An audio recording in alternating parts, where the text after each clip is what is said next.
Hi, ഞാൻ അൻഫാസ് അഹമ്മദ്. എല്ലാവർക്കും പുതിയൊരു വീഡിയോയിലേക്ക് സ്വാഗതം. അപ്പോൾ ഇന്നത്തെ ക്ലാസ്സിലൂടെ നമ്മൾ 10th പ്രിലിംസിന്റെ ഫൈനൽ ടച്ചിലേക്ക് കിടക്കുകയാണ്. അവസാന റിവിഷനിലേക്ക് നമ്മൾ കിടക്കുകയാണ്. ഇതിന് മുമ്പെടുത്ത ക്ലാസ് നിങ്ങൾ കാണാത്തവരാണെങ്കിൽ തീർച്ചയായും കാണുക.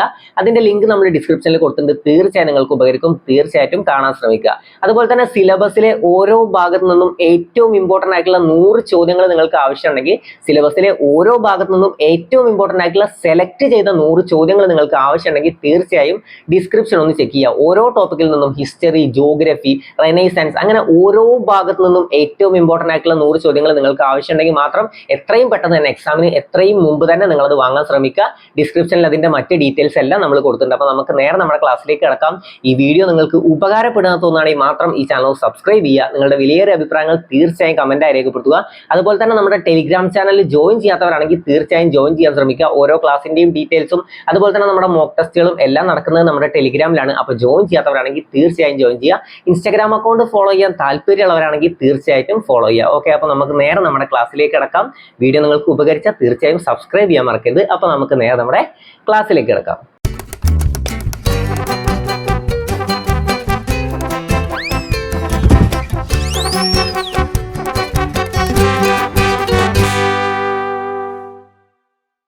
അപ്പോൾ നമുക്ക് ആദ്യത്തെ ചോദ്യത്തിലേക്ക് കിടക്കാം. താഴെ തന്നിരിക്കുന്ന പ്രസ്താവനകളിൽ തെറ്റായത് കണ്ടെത്തുക. താഴെ തന്നിരിക്കുന്ന പ്രസ്താവനകളിൽ തെറ്റായത് കണ്ടെത്തുക. ഞാൻ എപ്പോഴും പറയുന്നതാണ്, താഴെ തന്നിരിക്കുന്നതിൽ ശരിയായത് ഏത് എന്നാണോ തെറ്റായത് ഏത് എന്നാണോ എന്ന് ശരിക്കും അറിഞ്ഞ ശേഷം മാത്രം അറ്റൻഡ് ചെയ്യുക. ഓക്കെ, അപ്പൊ ഇതിൽ തെറ്റായതാണ് നമ്മളോട് കണ്ടെത്താൻ പറഞ്ഞിട്ടുള്ളത്.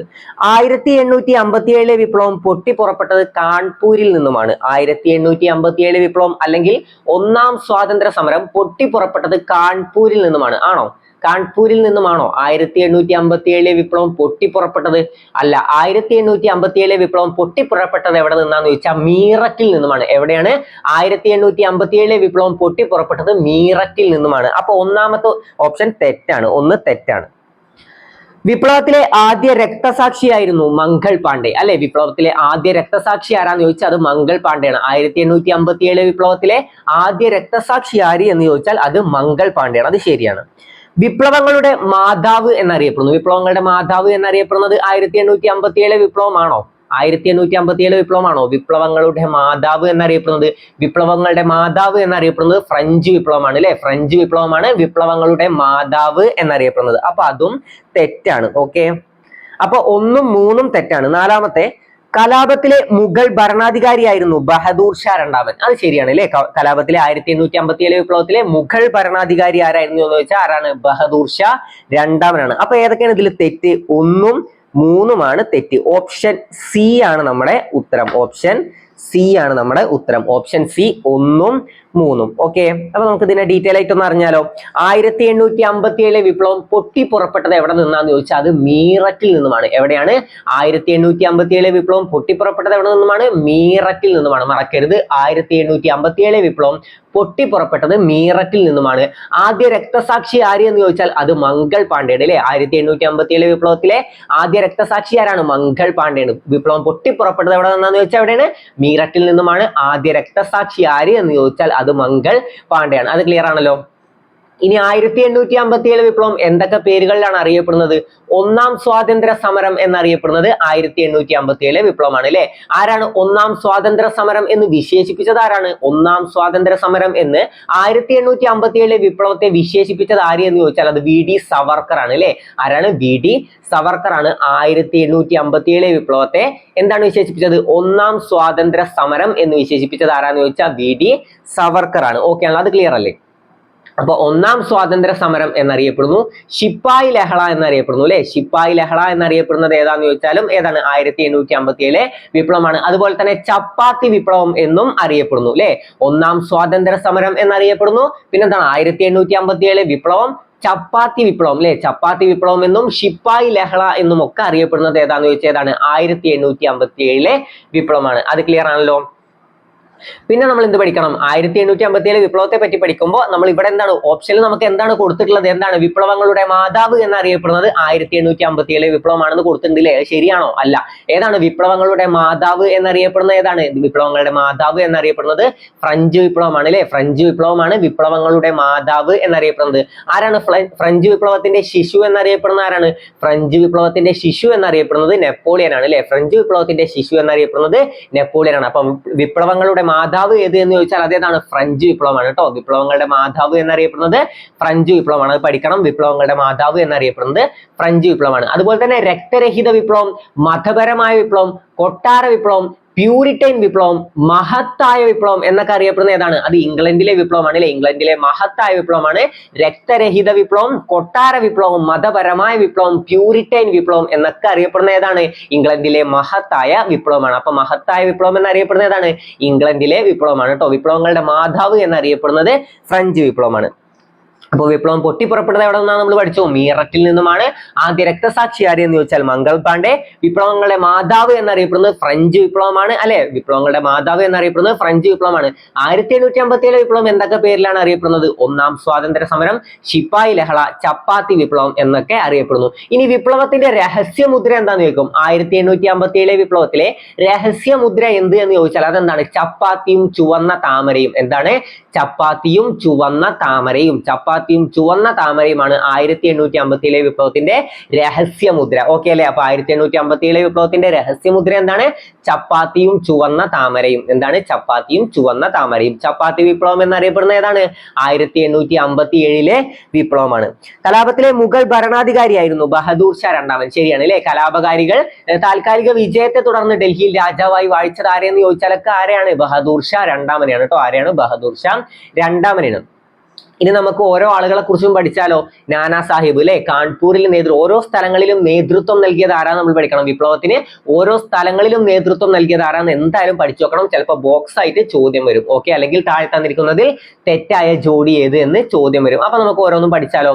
കാൺപൂരിൽ നേതൃത്വം നൽകിയത് ആരാന്ന് ചോദിച്ചാൽ നാനാ സാഹിബാണ്. കാൺപൂരിൽ ആരാണ്? നാനാ സാഹിബാണ്. കാൺപൂരിൽ നാനാ സാഹിബ്. ക്ലിയർ അല്ലേ? കാൺപൂരിൽ ആരാണ്?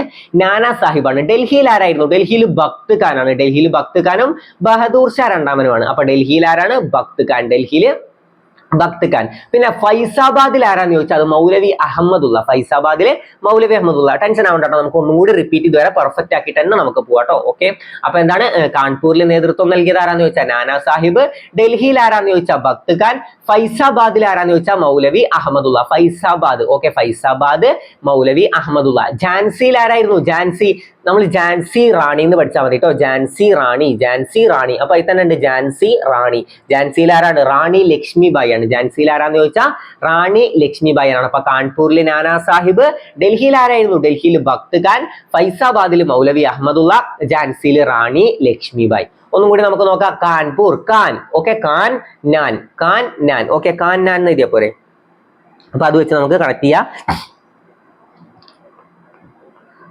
ഖാൻ. അതുപോലെ തന്നെ നാൻ. ഖാൻ നാൻ. ഓക്കെ,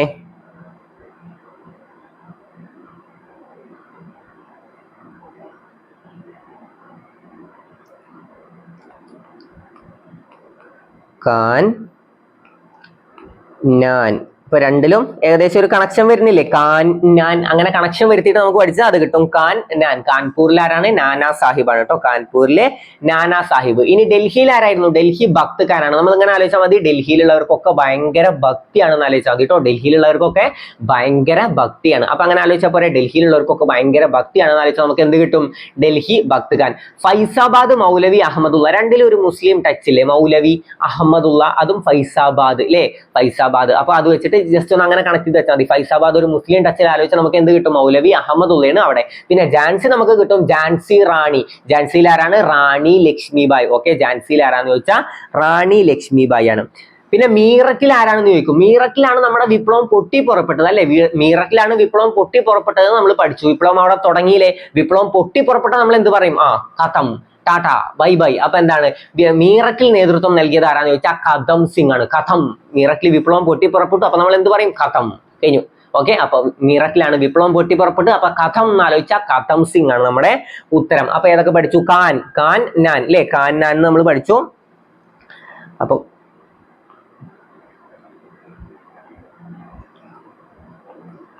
കാൻ നാൻ, അപ്പൊ ഇത് വെച്ചിട്ട് ഏകദേശം ഒരു കണക്ഷൻ വെച്ച് കണക്ട് ചെയ്യുക. കാൻ നാൻ രണ്ടും പറയുമ്പോൾ ഏകദേശം ഒരുപോലെ. അപ്പൊ can naan Kanpur Nana Sahib, can naan Kanpur Nana Sahib. Okay, അപ്പൊ അത് അങ്ങനെ പഠിച്ചു വെക്കുക. കാൺപൂർ നാനാ സാഹിബ് ഡൽഹിയിലുള്ളവർക്കൊക്കെ ഭയങ്കര ഭക്തിയാണ്. അപ്പൊ ഡൽഹിയിൽ ഭക്ത് ഖാൻ. ഫൈസാബാദ് ഒരു മുസ്ലിം ടച്ച് ഉണ്ട്, ഫൈസാബാദ് മൗലവിയാണ്. അപ്പൊ മൗലവി അഹമ്മദുള്ള, ഫൈസാബാദ് മൗലവി അഹമ്മദുള്ള. പിന്നെ ഏതാണ്? ഝാൻസിയിൽ ആരാന്ന് ചോദിച്ചാൽ റാണി ലക്ഷ്മിബായി ആണ്. ഝാൻസി, ഝാൻസി റാണി, ഝാൻസി റാണി, ഝാൻസി റാണി, റാണി ലക്ഷ്മിബായി. ഈ റാണി ലക്ഷ്മിബായിയുടെ യഥാർത്ഥ നാമം എന്താണെന്ന് ചോദിക്കട്ടോ. റാണി ലക്ഷ്മിബായിയുടെ യഥാർത്ഥ നാമമാണ് മണികർണിക. ഓക്കെ, റാണി ലക്ഷ്മിബായിയുടെ യഥാർത്ഥ നാമം എന്തെന്ന് ചോദിച്ചാൽ മണികർണിക. നമുക്കത് പഠിക്കാം. നമുക്ക് അപ്പോൾ ഓരോ സ്ഥലത്തും നേതൃത്വം നൽകിയത് ആരാന്ന് ജസ്റ്റ് ഒന്ന് ക്ലിയർ ആക്കിയിട്ട് വരാം. അത് പെർഫെക്റ്റ് ആണോ മിക്കവാറും ചോദ്യം വരാൻ സാധ്യത ഉണ്ട്. അതുകൊണ്ട് തന്നെ നമുക്കത് പെർഫെക്റ്റ് ആക്കി പോവാം. കാൺപൂരിൽ നാനാ സാഹിബ്, ഡൽഹിയിൽ ഭക്ത് ഖാൻ, ഫൈസാബാദിൽ മൗലവി അഹമ്മദുള്ള, ഝാൻസിയിൽ റാണി ലക്ഷ്മിബായി. പിന്നെ നമ്മൾ ഏത് പഠിച്ചു? ഝാൻസിയിൽ റാണി ലക്ഷ്മിബായി. മീററ്റ് അല്ലെ, മീററ്റിലാണ് വിപ്ലവം പൊട്ടിപ്പുറപ്പെട്ടത്. വിപ്ലവം പൊട്ടിപ്പുറപ്പെട്ടു. ഖതം, ടാറ്റ, ബൈ ബൈ അങ്ങനെ പഠിച്ച കഥം സിംഗ് ആണ്. മീററ്റിൽ വിപ്ലവം പൊട്ടിപ്പുറപ്പെട്ടു. അപ്പൊ മീററ്റിൽ നേതൃത്വം നൽകിയത് ആരാന്ന് ചോദിച്ചാൽ കഥം സിംഗ് ആണ്. ഓക്കെ അല്ലേ? ഓക്കെ അല്ലേ? അതുവരെ ക്ലിയർ അല്ലേ? അപ്പൊ അവധിൽ ആരാണ്? അവധിൽ നേതൃത്വം നൽകിയത് ആരാണ്? അവധിൽ നേതൃത്വം നൽകിയത് ആരാണ്? അവധിൽ നേതൃത്വം നൽകിയത് ആരാ? അറിയില്ലേ? അവധിൽ നേതൃത്വം നൽകിയത് ആരാ? ബീഗം ഹസ്രത്ത് മഹലാണ് അല്ലെ, ബീഗം ഹസ്രത്ത് മഹലാണ് അവധിൽ നേതൃത്വം നൽകിയത്. ലക്നൗ, അവധ് അല്ലെ, ലക്നൗ, അവധ് എന്നിവിടങ്ങളിലൊക്കെ നേതൃത്വം നൽകിയത് ആരാന്ന് ചോദിച്ചാൽ ആരാണ്? ബീഗം ഹസ്രത്ത് മഹലാണ്. അപ്പൊ ലക്നൗ എന്ന് ചോദ്യം വന്നാൽ മറക്കരുത്. ലക്നൌവിൽ നേതൃത്വം നൽകിയത് ആരാന്ന് ചോദിച്ചാൽ ആരാണ്? ബീഗം ഹസ്രത്ത് മഹൽ. ലക്നൌവിൽ നേതൃത്വം നൽകിയത് ആരാന്ന് ചോദിച്ചാൽ ബീഗം ഹസ്രത്ത് മഹലാണ്. ലക്നൗ, ബീഗം ഹസ്രത്ത് മഹൽ. ലക്നൗ, ബീഗം ഹസ്രത്ത് മഹൽ. ഓക്കെ, ക്ലിയർ അല്ലേ? ഒന്നും കൂടി റിപ്പീറ്റ് ചെയ്ത് വരാം. കാൺപൂരിലെ നാനാ സാഹിബ്. ഡൽഹിയിൽ ആരായിരുന്നു? ഡൽഹിയിലുള്ളവർക്കൊക്കെ ഭയങ്കര ഭക്തിയല്ലേ. അപ്പൊ ഡൽഹിയിൽ ഭക്ത് ഖാൻ, ഫൈസാബാദിൽ മൗലവി അഹമ്മദുള്ള. രണ്ടൊരു മുസ്ലിം ടച്ച് ഉണ്ട് അല്ലെ, ഇസ്ലാം ടച്ച് ഉണ്ട് അല്ലെ. ആ പേരുകൾക്ക് ഫൈസാബാദ് മൗലവി അഹമ്മദുള്ള, അത് വെച്ചിട്ട് അങ്ങനെ കണക്ട് ചെയ്താൽ മതി. ഫൈസാബാദ് മൗലവി അഹമ്മദുള്ള. പിന്നെ നമ്മൾ ഇത് പഠിച്ചു ഝാൻസി, ഝാൻസി റാണി, റാണി ലക്ഷ്മിബായി അല്ലെ, റാണി ലക്ഷ്മിബായി. പിന്നെ എവിടെയാണ്? മീററ്റിലാണ് വിപ്ലവം പൊട്ടിപ്പുറപ്പെട്ടത്. മീററ്റ്, കഥം, ടാറ്റ, ബൈ ബൈ. മീററ്റിലെ കഥം സിംഗ് ആണ് അല്ലെ, മീററ്റിലെ കഥം സിംഗ്. പിന്നെ എന്താണ്? ലക്നൗ, അവധ് എന്നിവിടങ്ങളിലൊക്കെ ആരാണ്? ബീഗം ഹസ്രത്ത് മഹലാണ്. ഓക്കെ അല്ലേ? അതുവരെ ക്ലിയർ അല്ലേ? സെറ്റ് അല്ലേ? ഇനി നമുക്ക് ഓരോ എക്സ്ട്രാ പോയിന്റ്സ് നമുക്ക് പഠിക്കാം.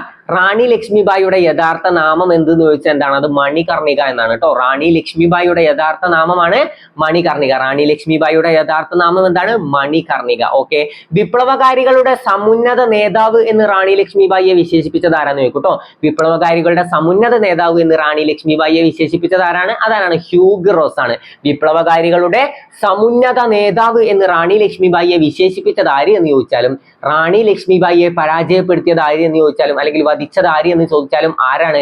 ഹ്യൂഗ് റോസ് ആണ് കേട്ടോ. രണ്ടും ഹ്യൂഗ് റോസ് ആണ്. അപ്പൊ വിപ്ലവകാരികളുടെ സമുന്നത നേതാവ് എന്ന് റാണി ലക്ഷ്മിബായിയെ വിശേഷിപ്പിച്ചത് ആരാണ്? ഹ്യൂഗ് റോസ് ആണ്. ഓക്കെ, വിപ്ലവകാരികളുടെ സമുന്നത നേതാവ് എന്ന് റാണി ലക്ഷ്മിബായിയെ വിശേഷിപ്പിച്ചത് ഹ്യൂഗ് റോസ് ആണ്. പിന്നെ അതുപോലെ തന്നെ ഇരുണ്ട പശ്ചാത്തലത്തിലെ പ്രകാശമാനമായ ബിന്ദു എന്ന് റാണി ലക്ഷ്മിബായിയെ വിശേഷിപ്പിച്ചത് ആരാന്ന് ചോദിച്ചാൽ നെഹ്റു ആണ്. ഓക്കെ, ഇരുണ്ട പശ്ചാത്തലത്തിലെ പ്രകാശമാനമായ ബിന്ദു എന്ന് റാണി ലക്ഷ്മിബായിയെ വിശേഷിപ്പിച്ചത് ജവഹർലാൽ നെഹ്റു ആണ്. ഓക്കെ, അപ്പൊ നമുക്ക് ആ വിശേഷണങ്ങൾ കേട്ടാൽ ഇങ്ങനത്തെ വിശേഷണങ്ങളൊക്കെ ആരുടെ വായെന്ന് വരൂ? രണ്ടാളുകളാണ് ഇങ്ങനെയൊക്കെ വിശേഷിപ്പിക്കുക. ഒന്ന് രവീന്ദ്രനാഥ് ടാഗോറും പിന്നെ ആരാണ്? പിന്നെ ഒന്ന് ജവഹർലാൽ നെഹ്റു. നമുക്ക് ഏകദേശം മനസ്സിൽ തന്നെ കണക്ട് ചെയ്യാൻ പറ്റും. ഇരുണ്ട പശ്ചാത്തലത്തിലെ പ്രകാശമാനമായ ബിന്ദു എന്നൊക്കെ വിശേഷിപ്പിക്കണമെങ്കിൽ അത് ആരാവും? ജവഹർലാൽ നെഹ്റു ആണ് അല്ലെ. കാലത്തിന്റെ കവിൾത്തടത്തിലെ കണ്ണീർ തുള്ളി എന്ന് താജ്മഹലിനെ വിശേഷിപ്പിച്ചത് ആരാണ്? കാലത്തിന്റെ കവിൾത്തടത്തിലെ കണ്ണീർ തുള്ളി എന്ന് താജ്മഹലിനെ വിശേഷിപ്പിച്ചത് ആരാന്ന് ചോദിച്ചാൽ രവീന്ദ്രനാഥ് ടാഗോർ ആണ് കേട്ടോ. നെഹ്റുവിനെ ഋതുരാജൻ എന്ന് വിശേഷിപ്പിച്ചത് ആരാന്ന് ചോദിച്ചാലും രവീന്ദ്രനാഥ് ടാഗോർ ആണ്. ഓക്കെ, അപ്പൊ നമുക്ക് പഠിക്കാം. ഇപ്പൊ നമ്മൾ എന്ത് പഠിച്ചു? ഇരുണ്ട പശ്ചാത്തലത്തിലെ പ്രകാശമാനമായ ബിന്ദു എന്ന് ഝാൻസി റാണിയെ വിശേഷിപ്പിച്ചത് ആരാന്ന് ചോദിച്ചാൽ ജവഹർലാൽ നെഹ്റു ആണ്. വിപ്ലവകാരികളുടെ സമുന്നത നേതാവ് എന്ന് ഝാൻസി റാണിയെ വിശേഷിപ്പിച്ചത് ആരാന്ന് ചോദിച്ചാൽ ആരാണ്? ഹ്യൂഗ് റോസ് ആണ് അല്ലെ. റാണി ലക്ഷ്മിബായിയുടെ യഥാർത്ഥ നാമം എന്താന്ന് ചോദിച്ചാൽ മണികർണിക. ഓക്കെ, മണികർണിക എന്നാണ് റാണി ലക്ഷ്മിബായിയുടെ യഥാർത്ഥ നാമം. ഇനി നാനാ സാഹിബിന്റെ യഥാർത്ഥ നാമം, നാനാ സാഹിബിന്റെ യഥാർത്ഥ നാമം എന്താന്ന് ചോദിച്ചാൽ അതെന്താണ്? നാനാ സാഹിബിന്റെ യഥാർത്ഥ നാമമാണ് ധോണ്ടു പന്ത്. മറക്കരുത്, നാനാ സാഹിബിന്റെ യഥാർത്ഥ നാമമാണ് ധോണ്ടു പന്ത്. എന്താണ്? ധോണ്ടു പന്ത്. ഓക്കെ അല്ലെ? നാനാ സാഹിബിന്റെ യഥാർത്ഥ നാമമാണ് ധോണ്ടു പന്ത്. ഇനി താന്തിയ തോപ്പിയുടെ യഥാർത്ഥ നാമം, താന്തിയ തോപ്പിയുടെ യഥാർത്ഥ നാമം എന്ത് എന്ന് ചോദിച്ചാൽ രാമചന്ദ്ര പാണ്ഡുരംഗ്. എന്താണ്? രാമചന്ദ്ര പാണ്ഡുരംഗ് എന്നാണ് താന്തിയ തോപ്പിയുടെ യഥാർത്ഥ നാമം. ഇതുവരെ പഠിച്ച കാര്യങ്ങളൊക്കെ ക്ലിയർ ആയോ? സെറ്റ് അല്ലേ? ഇനി ഈ 1857 വിപ്ലവത്തിലെ അംബാസഡർ എന്നറിയപ്പെടുന്നത് ആരാറിയോ, അല്ലെങ്കിൽ വിപ്ലവത്തിലെ പ്രവാചകൻ എന്നറിയപ്പെടുന്ന ആരാന്ന് ചോദിച്ചാൽ അസിമുള്ള ഖാനാണ്. അംബാസഡർ എന്നും വിപ്ലവത്തിന്റെ പ്രവാചകൻ എന്നും ഒക്കെ അറിയപ്പെടുന്ന ആരാന്ന് ചോദിച്ചാൽ അസിമുള്ള ഖാനാണ് കേട്ടോ. ആരാണ്? അസിമുള്ള ഖാൻ. 1857 വിപ്ലവത്തിന്റെ വന്ധ്യവയോധികൻ ആര് എന്ന് ചോദിച്ചാൽ അത് കൻവർ സിംഗ് ആണ്. ആരാണ്? 1857 വിപ്ലവത്തിലെ വന്ധ്യവയോധികൻ ആര് എന്ന് ചോദിച്ചാൽ അത് കൻവർ സിംഗ് ആണ്. ഓക്കെ. 1857 വിപ്ലവത്തിന്റെ ബുദ്ധി കേന്ദ്രം ആര് എന്ന് ചോദിച്ചാൽ അത് നാനാ സാഹിബ് ആണ് കേട്ടോ.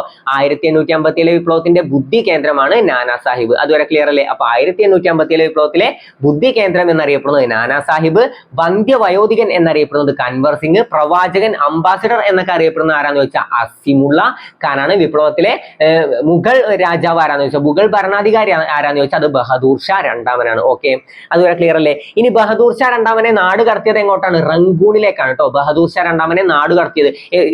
മറ്റൊരു ചോദ്യം വരും, ഏത് ചരിത്ര സ്മാരകത്തിന് മുമ്പിൽ വെച്ചിട്ടാണ് ബഹദൂർ ഷാ രണ്ടാമൻ പിടിയിലായതെന്ന് ചോദ്യം വരും അല്ലെ? ഏത് ചരിത്ര സ്മാരകത്തിന് മുമ്പിൽ വെച്ചിട്ടാണ് ബഹദൂർ ഷാ രണ്ടാമൻ പിടിയിലായതെന്ന് ചോദിച്ചാൽ എവിടെ വെച്ചിട്ടാണ്? ഹുമയൂണിന്റെ ശവകുടീരത്തിന് മുന്നിൽ വെച്ചിട്ടാണ് ബഹദൂർ ഷാ രണ്ടാമൻ പിടിയിലായത്. സെറ്റ് അല്ലേ? അപ്പൊ ബഹദൂർ ഷാ രണ്ടാമൻ പിടിയിലായത് എവിടെ വെച്ചിട്ടാണ്? ഹുമയൂണിന്റെ ശവകുടീരത്തിന് മുന്നിൽ വെച്ചിട്ടാണ്. ഇപ്പൊ 1857 വിപ്ലവം ഏകദേശം ഒരു ഐഡിയ കിട്ടിയോ? ഇനി പറ, 1857 വിപ്ലവം പൊട്ടിപ്പുറപ്പെട്ടത് എവിടെ നിന്നാണ്? മീററ്റിൽ നിന്നാണ് അല്ലെ? 1857 വിപ്ലവം പൊട്ടിപ്പുറപ്പെട്ടത് മീററ്റിൽ നിന്നാണ്. ആദ്യ രക്തസാക്ഷി ആരെന്ന് ചോദിച്ചാൽ മംഗൾ പാണ്ഡെയാണ്. കിട്ടില്ലേ? ആദ്യ രക്തസാക്ഷി മംഗൾ പാണ്ഡെയാണ്. ഓക്കെ.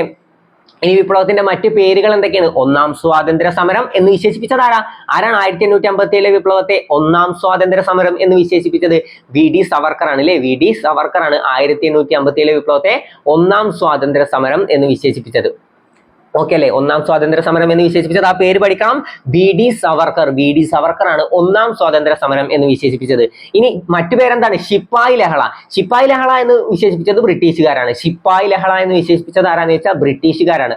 അപ്പൊ ശിപ്പായി ലഹള എന്നറിയപ്പെടുന്ന വിപ്ലവം ഏതാന്ന് ചോദിച്ചാൽ ഏതാണ്? 1857 വിപ്ലവമാണ്. പിന്നെ എന്ത് പഠിച്ചു? ചപ്പാത്തി വിപ്ലവം എന്നറിയപ്പെടുന്ന വിപ്ലവം ഏത് എന്ന് ചോദിച്ചാലും ഏതാണ്? ചപ്പാത്തി വിപ്ലവം എന്നറിയപ്പെടുന്നതും 1857 വിപ്ലവമാണ്. വിപ്ലവത്തിന്റെ രഹസ്യമുദ്ര എന്താന്ന് ചോദിക്കൂലേ? 1857 വിപ്ലവത്തിലെ രഹസ്യമുദ്ര എന്തെന്ന് ചോദിച്ചാൽ ചപ്പാത്തിയും ചുവന്ന താമരയും. ഓക്കെ, ചപ്പാത്തിയും ചുവന്ന താമരയുമാണ് 1857 വിപ്ലവത്തിലെ രഹസ്യമുദ്ര. അപ്പൊ വിപ്ലവം പൊട്ടിപ്പുറപ്പെട്ടത് കിട്ടി, ആദ്യ രക്തസാക്ഷിയും കിട്ടി. ആരായിരുന്നു വിപ്ലവത്തിന്റെ ബുദ്ധി കേന്ദ്രം?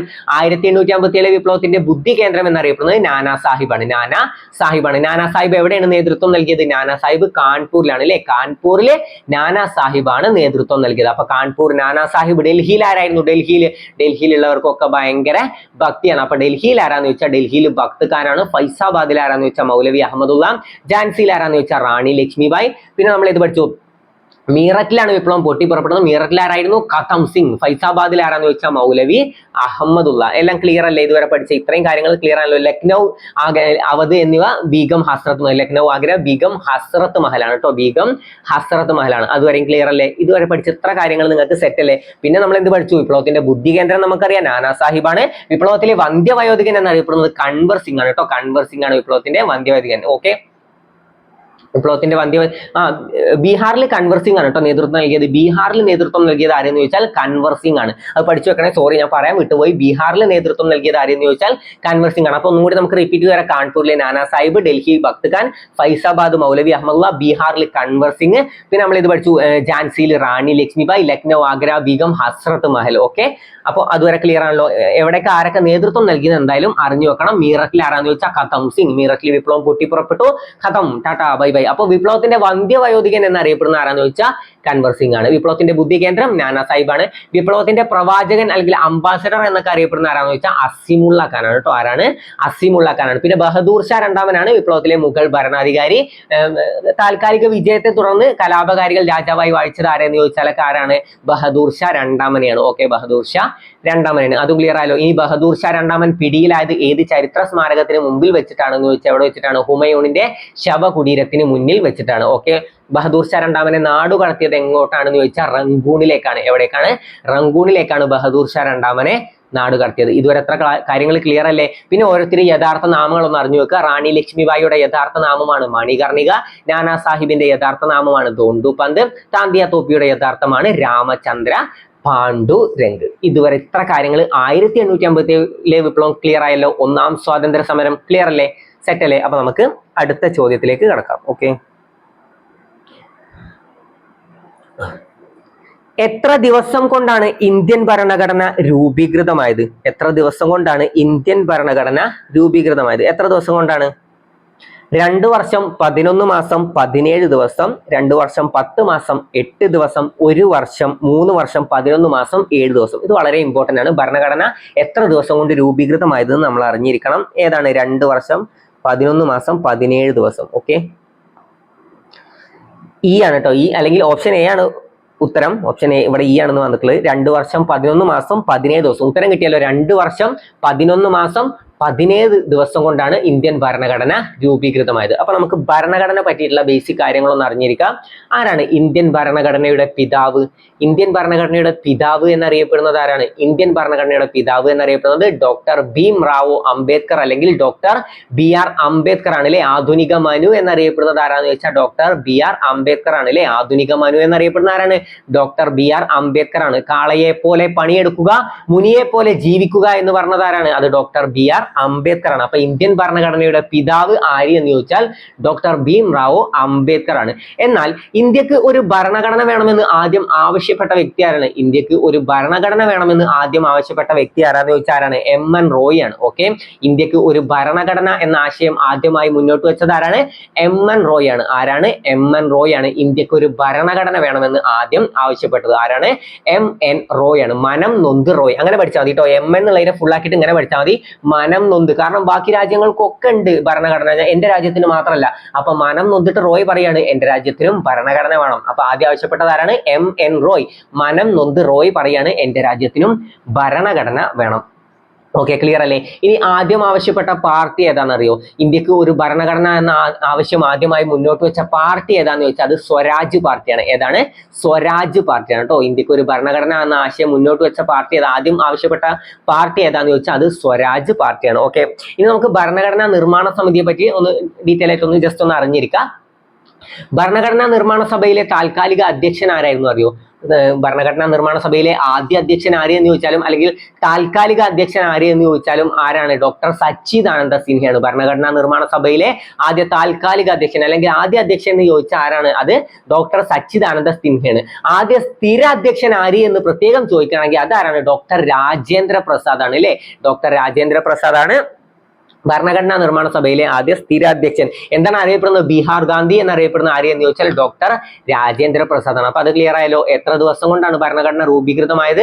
2 വർഷം 11 മാസം 17 ദിവസം കൊണ്ടാണ് ഇന്ത്യൻ ഭരണഘടന രൂപീകൃതമായത്. ഇന്ത്യൻ ഭരണഘടനയുടെ പിതാവാണ് ഡോക്ടർ BR അംബേദ്കർ. ഇനി ഭരണഘടന എന്ന ആശയം ആദ്യമായി പറഞ്ഞത് ആരാണ്? MN റോയ് ആണ്. ആദ്യം ആവശ്യപ്പെട്ട പാർട്ടി ഏതാണെന്ന് ചോദിച്ചാൽ അത് സ്വരാജ് പാർട്ടിയാണ്. ഓക്കെ, സ്വരാജ് പാർട്ടിയാണ്. ഇനി എല്ലാവർക്കും ഉള്ളിലുള്ള ഒരു ഡൗട്ടാണ്, അപ്പൊ ഇന്ത്യൻ നാഷണൽ കോൺഗ്രസ് എപ്പോഴാണ് അത് ആവശ്യപ്പെട്ടത് എന്നുള്ളത്. 1937 ഫൈസാപൂർ സമ്മേളനത്തിലാണ് ഇന്ത്യൻ നാഷണൽ കോൺഗ്രസ് ഈ ആശയം മുന്നോട്ട് വെച്ചത്. ഓക്കെ, അപ്പൊ ഇന്ത്യൻ നാഷണൽ കോൺഗ്രസ് ഇന്ത്യക്ക് ഒരു ഭരണഘടന എന്ന ആശയം മുന്നോട്ട് വെച്ചത് 1937 ഫൈസാപൂർ സമ്മേളനത്തിലാണ്. ഈ ഫൈസാപൂർ സമ്മേളനത്തിന് ഒരു പ്രത്യേകത ഉണ്ട്. ആദ്യത്തെ ഗ്രാമ സമ്മേളനം എന്നറിയപ്പെടുന്നതും ഫൈസാപൂർ സമ്മേളനമാണ്. ഫൈസാപൂർ സമ്മേളനമാണ് ആദ്യത്തെ ഗ്രാമ സമ്മേളനം എന്നും അറിയപ്പെടുന്നത്.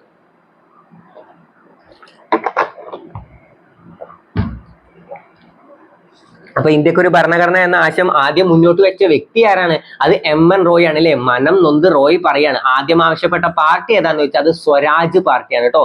ആരാണ്? സ്വരാജ് പാർട്ടിയാണ്. ഇനി INC ആവശ്യപ്പെട്ടത് എപ്പോഴാന്ന് ചോദിച്ചാൽ 1937 ഫൈസാപൂർ സമ്മേളനത്തിലാണ്. ഫൈസാപൂർ സമ്മേളനത്തിലാണ് ഈ ആദ്യത്തെ ഗ്രാമ സമ്മേളനം എന്നറിയപ്പെടുന്ന ഏത് എന്ന് ചോദിച്ചാലും ഫൈസാപൂർ സമ്മേളനമാണ്. ഇനി ഭരണഘടനാ നിർമ്മാണ സമിതിയിലെ ആദ്യ താൽക്കാലിക അധ്യക്ഷൻ ആര് എന്ന് ചോദിച്ചാൽ ഡോക്ടർ സച്ചിദാനന്ദ സിൻഹ. ആദ്യ സ്ഥിര അധ്യക്ഷൻ ആരാ എന്ന് ചോദിച്ചാൽ ഡോക്ടർ രാജേന്ദ്ര പ്രസാദ് ആണ്. ഓക്കെ, ഡോക്ടർ രാജേന്ദ്ര പ്രസാദ് ആണ്. ആകെ എത്ര അംഗങ്ങളാണ് ഉണ്ടായിരുന്നത്? ആകെ എത്ര അംഗങ്ങളാണ് ഭരണഘടനാ നിർമ്മാണ സമിതിയിൽ ആദ്യം ഉണ്ടായിരുന്നത് ചോദിച്ചാൽ 389 അംഗങ്ങളാണ്. 389 അംഗങ്ങളാണുള്ളത്. വിഭജനത്തിന് ശേഷം അത് എത്രയായി കുറഞ്ഞു? 299. നമ്മൾ ഏറ്റവും ഇമ്പോർട്ടന്റ് ആയിട്ട് പഠിക്കേണ്ടത് എത്ര മലയാളികൾ ഉണ്ടായിരുന്നു എന്നുള്ളതാണ്. എത്ര മലയാളികളാണ് ഉണ്ടായിരുന്നത്? ഭരണഘടനാ നിർമ്മാണ സമിതിയിൽ എത്ര എത്ര മലയാളികൾ ഉണ്ടായിരുന്നു എന്ന് ചോദിച്ചാൽ 17 മലയാളികളാണ് ഉണ്ടായിരുന്നത്. എത്രയാണ്? 17 മലയാളികളാണ് ഭരണഘടനാ നിർമ്മാണ സമിതിയിൽ ഉണ്ടായിരുന്നത്. ഇനി എത്ര വനിതകൾ ഉണ്ടായിരുന്നു എന്ന് ചോദിച്ചാൽ അതും 17ആണ്. എത്ര മലയാളികൾ എന്ന് ചോദിച്ചാലും എത്ര വനിതകൾ എന്ന് ചോദിച്ചാലും മലയാളി വനിതകളല്ല, മലയാളി വനിതകൾ 3ആണ്. എത്ര വനിതകൾ എന്ന് മാത്രം ചോദിക്കുകയാണെങ്കിൽ അത് 17 വനിതകളാണ് ഉണ്ടായിരുന്നത്. വിഭജനത്തിന് ശേഷം അത് 15 ആയിട്ട് കുറഞ്ഞു, 2 വനിതകൾ പോയി. അപ്പോൾ എത്ര മലയാളികളുണ്ട്? മലയാളികൾ എങ്ങോട്ടും പോയിട്ടില്ലല്ലോ. അപ്പൊ മലയാളികൾ 17 തന്നെ ഉണ്ട്. 17 മലയാളികളാണ് ഉണ്ടായിരുന്നത്, 3 മലയാളി വനിതകളാണ് ഉണ്ടായിരുന്നത്. ആരൊക്കെയാണ്? ആ പേരുകൾ എന്തായാലും പഠിച്ചു നോക്കണം. ഞാൻ കഴിഞ്ഞ ക്ലാസ്സിലും അത് പറഞ്ഞതാണ്. ആ 3 പേരുകൾ നിങ്ങൾ എന്തായാലും അറിഞ്ഞിരിക്കണം. ഏതൊക്കെയാണ്? Ammu Swaminathan, Dakshayani Velayudhan, Annie Mascarene. Annie Besant അല്ല, ആനി മസ്ക്രീൻ ആണ് കേട്ടോ. ആനി മസ്ക്രീൻ ആണ്. അമ്മു സ്വാമിനാഥൻ, ദാക്ഷായണി വേലായുധൻ, ആനി മസ്ക്രീൻ എന്നീ 3 പേരാണ് ഭരണഘടനാ നിർമ്മാണ സമിതിയിലെ അംഗങ്ങളായിരുന്ന മലയാളി വനിതകൾ. ഓക്കെ, അപ്പൊ അതും ക്ലിയർ ആയല്ലോ. ഇനി എന്നാണ് ഭരണഘടന അംഗീകരിച്ചത്? ഇന്ത്യൻ ഭരണഘടന അംഗീകരിച്ചത് എപ്പോഴാന്ന് ചോദിച്ചാൽ 1949 നവംബർ 26-നാണ്. ശ്രദ്ധിക്കണം, 1949 നവംബർ 26. അവിടെ ഡൗട്ട് വരുന്ന ഒരു കാര്യമുണ്ട്. അംഗീകരിച്ചതും നിലവിൽ വന്നതും 2 ഡേറ്റിലാണ്. ഈ 2 ഡേറ്റ് മാറിപ്പോകും. അംഗീകരിച്ചത് എപ്പോഴാന്ന് ചോദിച്ചാൽ എല്ലാവരുടെയും ഉള്ളിൽ വരും ജനുവരി 26. 1950 ജനുവരി 26 എന്ന് എല്ലാവരുടെയും മനസ്സിൽ വരും. അതെന്താണ്? അത് ഭരണഘടന നിലവിൽ വന്ന ദിവസമാണ്. ഭരണഘടന ആദ്യം അംഗീകരിക്കണ്ടേ, അതിനുശേഷമല്ലേ നിലവിൽ വരിക. അപ്പൊ ഇന്ത്യൻ ഭരണഘടന അംഗീകരിച്ചത് എപ്പോഴാന്ന് ചോദിച്ചാൽ 1949 നവംബർ 26 ആണ്. 1949 നവംബർ 26. ഈ നവംബർ 26 ഭരണഘടനാ ദിനം എന്നറിയപ്പെടുന്നത്. അപ്പൊ ഭരണഘടനാ ദിനം, നിയമദിനം അല്ലെങ്കിൽ ക്ഷീരദിനം, പാൽ ദിനം, ക്ഷീരദിനം എന്നൊക്കെ അറിയപ്പെടുന്നത് നവംബർ 26 കേട്ടോ. അതും ജസ്റ്റ് ഒന്ന് അറിഞ്ഞു വെക്കാം. നവംബർ 26 എന്തൊക്കെ? ഭരണഘടനാ ദിനം, നിയമദിനം, ക്ഷീരദിനം എന്നൊക്കെ അറിയപ്പെടുന്നത് നവംബർ 26. എന്നാണ് ഭരണഘടന നിലവിൽ വന്നത്? ഭരണഘടന നിലവിൽ വന്നത് എപ്പോഴാന്ന് ചോദിച്ചാൽ 1950 ജനുവരി 26. 1950 ജനുവരി 26 ഇന്ത്യൻ ഭരണഘടന നിലവിൽ വന്നത്. സെറ്റ് അല്ലേ? ഇന്ത്യൻ ഭരണഘടന നിലവിൽ വന്നതുവരെ ഓക്കെ അല്ലേ? ഇനി ഭരണഘടനയുടെ ആമുഖം, ഭരണഘടനയുടെ ആമുഖത്തിന്റെ ശില്പി ആരാന്ന് ജസ്റ്റ് ഒന്ന് അറിഞ്ഞു വെക്കണം. ഭരണഘടനയുടെ ആമുഖത്തിന്റെ ശില്പിയാണ് ജവഹർലാൽ നെഹ്റു. അറിഞ്ഞു വെക്കണം കേട്ടോ. ഇന്ത്യൻ ഭരണഘടനയ്ക്ക് ഒരു ആമുഖം എന്ന ആശയം മുന്നോട്ട് വെച്ചത് ആരാണ്? അത് BN റാവു ആണ്. ഇന്ത്യൻ ഭരണഘടനയ്ക്ക് ഒരു ആമുഖം എന്ന ആശയം ആദ്യം മുന്നോട്ട് വെച്ചത് BN റാവു ആണ്. അതും ജസ്റ്റ് ഒന്ന് അറിഞ്ഞു വെക്കുക. ഭരണഘടന എന്നാൽ ഭരണഘടനയുടെ ആമുഖത്തിന്റെ ശില്പി ആരാന്ന് ചോദിച്ചാൽ ആരാണ്? ജവഹർലാൽ നെഹ്റു ആണ്. നെഹ്റു ലക്ഷ്യപ്രമേയം അവതരിപ്പിച്ചു അല്ലെ? December 13 okay. 1946 December 13 Jawaharlal Nehru ഭരണഘടനാ നിർമ്മാണ സമിതിയിൽ ലക്ഷ്യപ്രമേയം അവതരിപ്പിക്കുന്നത്. ഇതാണ് പിന്നീട് ഭരണഘടനയുടെ ആമുഖമായിട്ട് മാറിയത്. അപ്പൊ എന്തൊക്കെ പഠിച്ചു? ലക്ഷ്യപ്രമേയം അവതരിപ്പിച്ചത് ആരാന്ന് ചോദിച്ചാലും ജവഹർലാൽ നെഹ്റു ആണ്. എന്നാണ് 1946 ഡിസംബർ 13 ലക്ഷ്യപ്രമേയം അവതരിപ്പിച്ചത്. അതാണ് പിന്നീട് ഭരണഘടനയുടെ ആമുഖമായിട്ട് മാറിയത്. അപ്പൊ ഭരണഘടനയുടെ ആമുഖത്തിന്റെ ശില്പി ആരെയെന്ന് ചോദിച്ചാൽ ജവഹർലാൽ നെഹ്റു ആണ്. ആമുഖത്തിന്റെ വിശേഷണങ്ങൾ അറിയണം കേട്ടോ. ഭരണഘടനയുടെ ആമുഖത്തെ രാഷ്ട്രീയ ജാതകം എന്ന് വിശേഷിപ്പിച്ചതാണ് KM മുൻഷിയാണ്. ഭരണഘടനയുടെ ആമുഖത്തെ തിരിച്ചറിയൽ കാർഡ് എന്ന് വിശേഷിപ്പിച്ചത് ആരാണ്? അത് NA പൽക്കിവാലയാണ്. നമുക്ക് എങ്ങനെ പഠിക്കാം? എന്തിനാണ് തിരിച്ചറിയൽ കാർഡ്? എന്തിനാണ്? NA തിരിച്ചറിയാനാണ് അല്ലെ? ഐഡന്റി കാർഡ് അല്ലെങ്കിൽ തിരിച്ചറിയൽ കാർഡ് എന്തിനാന്ന് ചോദിച്ചാൽ NA തിരിച്ചറിയാനാണെന്ന് ആലോചിച്ചാൽ പോരെ. NA തിരിച്ചറിയാൻ. അപ്പൊ NA പൽക്കിവാല, NA പൽക്കിവാല. അപ്പൊ ഭരണഘടന ഏകദേശം ബേസ് ഭാഗങ്ങളൊക്കെ ക്ലിയർ അല്ലേ? സെറ്റ് ആയിട്ടില്ലേ? ഇനി ഓരോ ഭാഗങ്ങളും പഠിക്കുക. ഭാഗം 3 എന്തായാലും പഠിക്കണം. മൗലികാവകാശങ്ങളാണ് ഭാഗം 3 ഓക്കെ. ഭാഗം 3 മൗലികാവകാശങ്ങൾ. ഭാഗം 2 പൗരത്വം. പിന്നെ ആർട്ടിക്കിളുകൾ അറിയണം. ഭാഗം 2 എത്രയാണ്? 5 തൊട്ട് 11 വരെയാണ് ഓക്കെ. 5 തൊട്ട് 11 വരെയാണ്. ഭാഗം 1 എന്താണ്? കേന്ദ്രവും അധികാര പരിധികളും ഓക്കെ. കേന്ദ്ര അധികാര പരിധിയാണ് ഭാഗം 1. ഭാഗം 2 പൗരത്വം. ഭാഗം 3 മൗലികാവകാശങ്ങൾ. ഭാഗം 4 ഏതാണ്? മാർഗനിർദ്ദേശക തത്വങ്ങൾ. ഭാഗം 4A മൗലിക കടമകൾ ഓക്കെ. ഭാഗം 4A മൗലിക കടമകളാണ്. ഇതൊക്കെ ജസ്റ്റ് ഒന്ന് അറിഞ്ഞു വെക്കണം. എന്തായാലും ഇത് അറിഞ്ഞിരിക്കണം. ഭാഗം 4A ആണ് മൗലിക കടമകൾ. പിന്നെ ആർട്ടിക്കിളുകൾ അറിയണം. 1 തൊട്ട് 4 വരെയാണ് കേന്ദ്ര അധികാര പരിധി. പിന്നെ അത് കഴിഞ്ഞിട്ട് 5 തൊട്ട് 11 വരെയാണ് പൗരത്വം. ആർട്ടിക്കിൾ 5 മുതൽ 11 വരെയാണ് പൗരത്വം. 12 മുതൽ 35 വരെയാണ് മൗലികാവകാശങ്ങൾ. 12 മുതൽ 35 വരെയാണ് മൗലികാവകാശങ്ങൾ. 36 മുതൽ 51 വരെയാണ് മാർഗനിർദ്ദേശക തത്വങ്ങൾ. മാർഗനിർദ്ദേശക തത്വങ്ങൾ. മൗലിക കടമകൾ ഭാഗം എത്രയാണ്? ഭാഗം 4A ആർട്ടിക്കിൾ 51A ആണ്. ഇതൊക്കെ ജസ്റ്റ് എന്തായാലും അറിഞ്ഞിരിക്കണം കേട്ടോ. ഇനി മൗലികാവകാശങ്ങളുടെ ശില്പി എന്നറിയപ്പെടുന്ന ആരാണ്? അത് സർദാർ വല്ലഭായ് പട്ടേലാണ് കേട്ടോ. മൗലികാവകാശങ്ങളുടെ ശില്പി എന്നറിയപ്പെടുന്ന ആരാന്ന് ചോദിച്ചാൽ സർദാർ വല്ലഭായ് പട്ടേലാണ്. മൗലികാവകാശങ്ങൾ എന്തായാലും പഠിച്ചിരിക്കണം. ഭാഗം 3 അത് കൂടുതൽ തവണ റിപ്പീറ്റ് ചെയ്ത് ചോദ്യം വരുന്ന ഒന്നാണ്. ഭാഗം 3 എന്തിനെ കുറിച്ചാണ് പറയുന്നത്? ഭാഗം 3 പഠിച്ചു വെച്ചോ മൗലികാവകാശങ്ങളാണ്. ഭാഗം 3 മൗലികാവകാശങ്ങൾ. ഭാഗം 4 മാർഗനിർദ്ദേശക തത്വങ്ങൾ. ഭാഗം 3 മൗലികാവകാശങ്ങൾ. ഭാഗം 4 മാർഗനിർദ്ദേശക തത്വങ്ങൾ. ആർട്ടിക്കിളുകളും നിങ്ങൾ അറിഞ്ഞിരിക്കണം ഓക്കെ. അപ്പൊ ഭാഗം 3 മൗലികാവകാശങ്ങൾ. മൗലികാവകാശങ്ങളുടെ ശില്പി എന്നറിയപ്പെടുന്ന ആരാന്ന് വെച്ചാൽ സർദാർ വല്ലഭായ് പട്ടേലാണ്. മൗലികാവകാശങ്ങളുടെ സംരക്ഷകൻ എന്നറിയപ്പെടുന്ന ആരാന്ന് വെച്ചാൽ സുപ്രീം കോടതിയാണ്. മൗലികാവകാശങ്ങളുടെ സംരക്ഷകൻ സുപ്രീം കോടതി.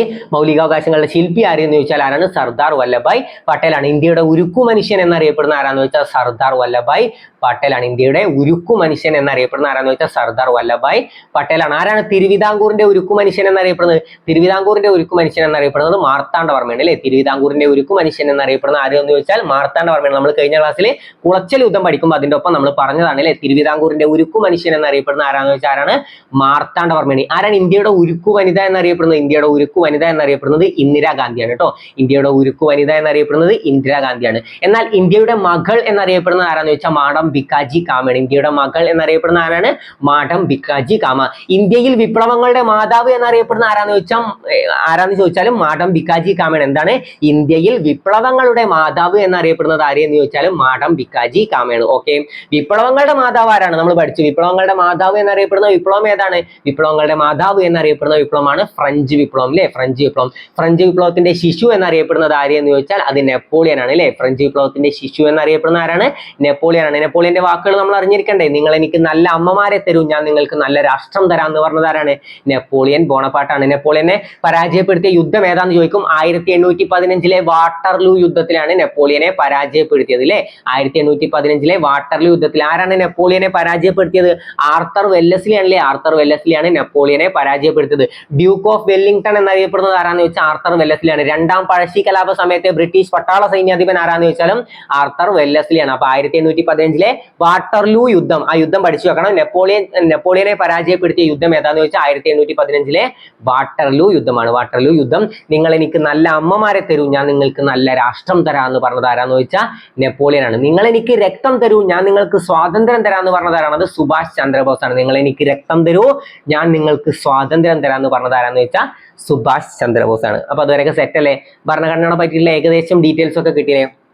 ഇനി ഭരണഘടനയെ പറ്റി ഡീറ്റെയിൽ ആയിട്ട് തന്നെ പഠിക്കുക. ഓരോ ഇമ്പോർട്ടന്റ് ആയിട്ടുള്ള ആർട്ടിക്കിൾ. ഭരണഘടനയുടെ സുവർണ്ണ ത്രികോണം എന്നറിയപ്പെടുന്ന ആർട്ടിക്കിൾ ആണ് 14, 19, 21. ഭരണഘടനയുടെ സുവർണ്ണ ത്രികോണം എന്നറിയപ്പെടുന്ന ആർട്ടിക്കിൾ ആണ് 14, 19, 21. ഓക്കെ, അതൊക്കെ ജസ്റ്റ് ഒന്ന് അറിഞ്ഞു വെക്കാട്ടോ. ഓരോ ഇമ്പോർട്ടന്റ് ആയിട്ടുള്ള കാര്യങ്ങൾ പഠിക്കുക. ഇമ്പോർട്ടന്റ് ആയിട്ടുള്ള ഡീറ്റെയിൽ ആയിട്ട് തന്നെ പഠിക്കുക. ഇപ്പോഴത്തെ ക്വസ്റ്റ്യൻ പേപ്പർ അങ്ങനെയാണ്. അപ്പൊ അതുകൊണ്ട് തന്നെ ഭരണഘടനയൊക്കെ എന്തായാലും ഡീറ്റെയിൽ ആയി തന്നെ അറിഞ്ഞിരിക്കണം. ഓക്കെ, അപ്പൊ നമുക്ക് അടുത്ത ഭാഗത്തിലേക്ക് പോവാം. എത്ര ദിവസം കൊണ്ടാണ് ഭരണഘടന രൂപീകൃതമായത്? 2 വർഷം 11 മാസം 17 ദിവസം.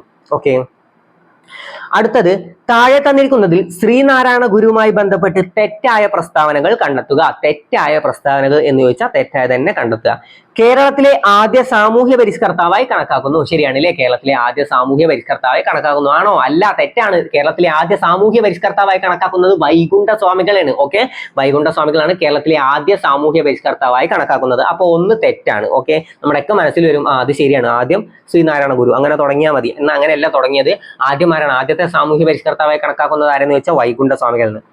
കേരള നവോത്ഥാനത്തിന്റെ പിതാവ് എന്നറിയപ്പെടുന്നു അല്ലെ. കേരള നവോത്ഥാനത്തിന്റെ പിതാവ് എന്നറിയപ്പെടുന്ന ആരാന്ന് വെച്ചാൽ ശ്രീനാരായണ ഗുരുവാണ്. അത് ശരിയാണല്ലോ. അപ്പോ 2 ശരിയാണ്, 1 തെറ്റാണ്. 1 തെറ്റല്ലേ? നാണു ആശാൻ എന്നറിയപ്പെടുന്ന നവോത്ഥാന നായകനാണ് ശ്രീനാരായണ ഗുരു. ശ്രീനാരായണ ഗുരുവിന്റെ ജന്മസ്ഥലമാണ് കൊല്ലൂർ കണ്ണമൂല അല്ലെ. കൊല്ലൂർ കണ്ണമൂലയാണ് ശ്രീനാരായണ ഗുരുവിന്റെ ജന്മസ്ഥലം. അത് തെറ്റാണ്. അത് ആരുടെയാണ്? അത് ചട്ടമ്പി സ്വാമികളുടെ ജന്മസ്ഥലമാണ്. നമ്മൾ പഠിച്ചതാണ്. ചട്ടമ്പിമാർക്ക് എന്താണ് പണി? കൊല്ലും കൊലയൊക്കെയാണ് ചട്ടമ്പിമാർക്ക് പണി. അപ്പൊ അത് വെച്ചിട്ട് നമുക്ക് എന്ത് കണക്ട് ചെയ്യാം? ചട്ടമ്പി സ്വാമികളാണ് കൊല്ലൂർ കണ്ണമൂലയിൽ ജനിച്ചത്. കൊല്ലൂർ കണ്ണമൂല. കൊല്ലും കൊലയൊക്കെ അല്ലേ ചട്ടമ്പിമാർക്ക് പണി. ആ പേര് വെച്ച് നമ്മൾ കണക്ട് ചെയ്താൽ മതി. അപ്പൊ ചട്ടമ്പി സ്വാമികൾ കൊല്ലൂർ കണ്ണമൂല. ശ്രീനാരായണ ഗുരു ജനിച്ചത് എവിടെയെന്ന് ചോദിച്ചാൽ ചെമ്പഴന്തിയിലാണ് കേട്ടോ. ശ്രീനാരായണ ഗുരുവിന്റെ ജന്മസ്ഥലമാണ് ചെമ്പഴന്തി. വീട്ടുപേരാണ് വയൽവാരത്ത് വീട്. ഓക്കെ, വയൽവാരം വീട്. അപ്പൊ ഇതിൽ ഏതൊക്കെയാണ് തെറ്റ്? 1ഉം 4ഉമാണ് തെറ്റ്. ഓപ്ഷൻ സി ആണ് നമ്മുടെ ഉത്തരം. ഓപ്ഷൻ സി ആണ് നമ്മുടെ ഉത്തരം. ഓക്കെ,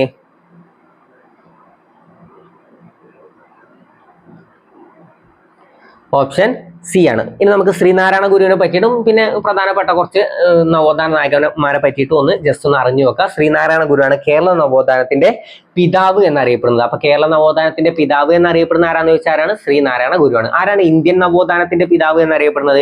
ഇന്ത്യൻ നവോത്ഥാനത്തിന്റെ പിതാവ് എന്നറിയപ്പെടുന്നത് രാജാറാം മോഹൻ റോയ് ആണ് കേട്ടോ. രാജാറാം മോഹൻ റോയ് ആണ് ഇന്ത്യൻ നവോത്ഥാനത്തിന്റെ പിതാവ് എന്നറിയപ്പെടുന്നത്. അപ്പൊ കേരള നവോത്ഥാനത്തിന്റെ പിതാവ് എന്നറിയപ്പെടുന്ന ആരാന്ന് ചോദിച്ചാൽ ആരാണ്? ശ്രീനാരായണ ഗുരുവാണ്.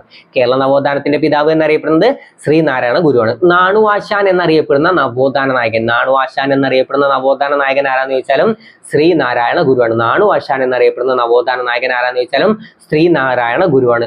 നാണയത്തിൽ പ്രത്യക്ഷപ്പെട്ട ആദ്യ മലയാളി ആര് എന്ന് ചോദിച്ചാലും ശ്രീനാരായണ ഗുരുവാണ്. നാണയത്തിൽ പ്രത്യക്ഷപ്പെട്ട ആദ്യ മലയാളിയാണ് ശ്രീനാരായണ ഗുരു. തപാൽ സ്റ്റാമ്പിൽ പ്രത്യക്ഷപ്പെട്ട ആദ്യ മലയാളി ആര് എന്ന് ചോദിച്ചാലും വിദേശ തപാൽ സ്റ്റാമ്പിൽ പ്രത്യക്ഷപ്പെട്ട ആദ്യ മലയാളി ആര് എന്ന് ചോദിച്ചാലും ശ്രീനാരായണ ഗുരുവാണ്. ജീവിച്ചിരിക്കുമ്പോൾ തന്നെ പ്രതിമ സ്ഥാപിക്കപ്പെട്ട ഏക നവോത്ഥാന നായകൻ ആര് എന്ന് ചോദിച്ചാലും ആരാണ്? ശ്രീനാരായണ ഗുരുവാണ്. ജീവിച്ചിരിക്കുമ്പോൾ തന്നെ പ്രതിമ സ്ഥാപിക്കപ്പെട്ട ഏക നവോത്ഥാന നായകൻ ആര് എന്ന് ചോദിച്ചാലും ശ്രീനാരായണ ഗുരുവാണ്. ക്ലിയർ അല്ലേ?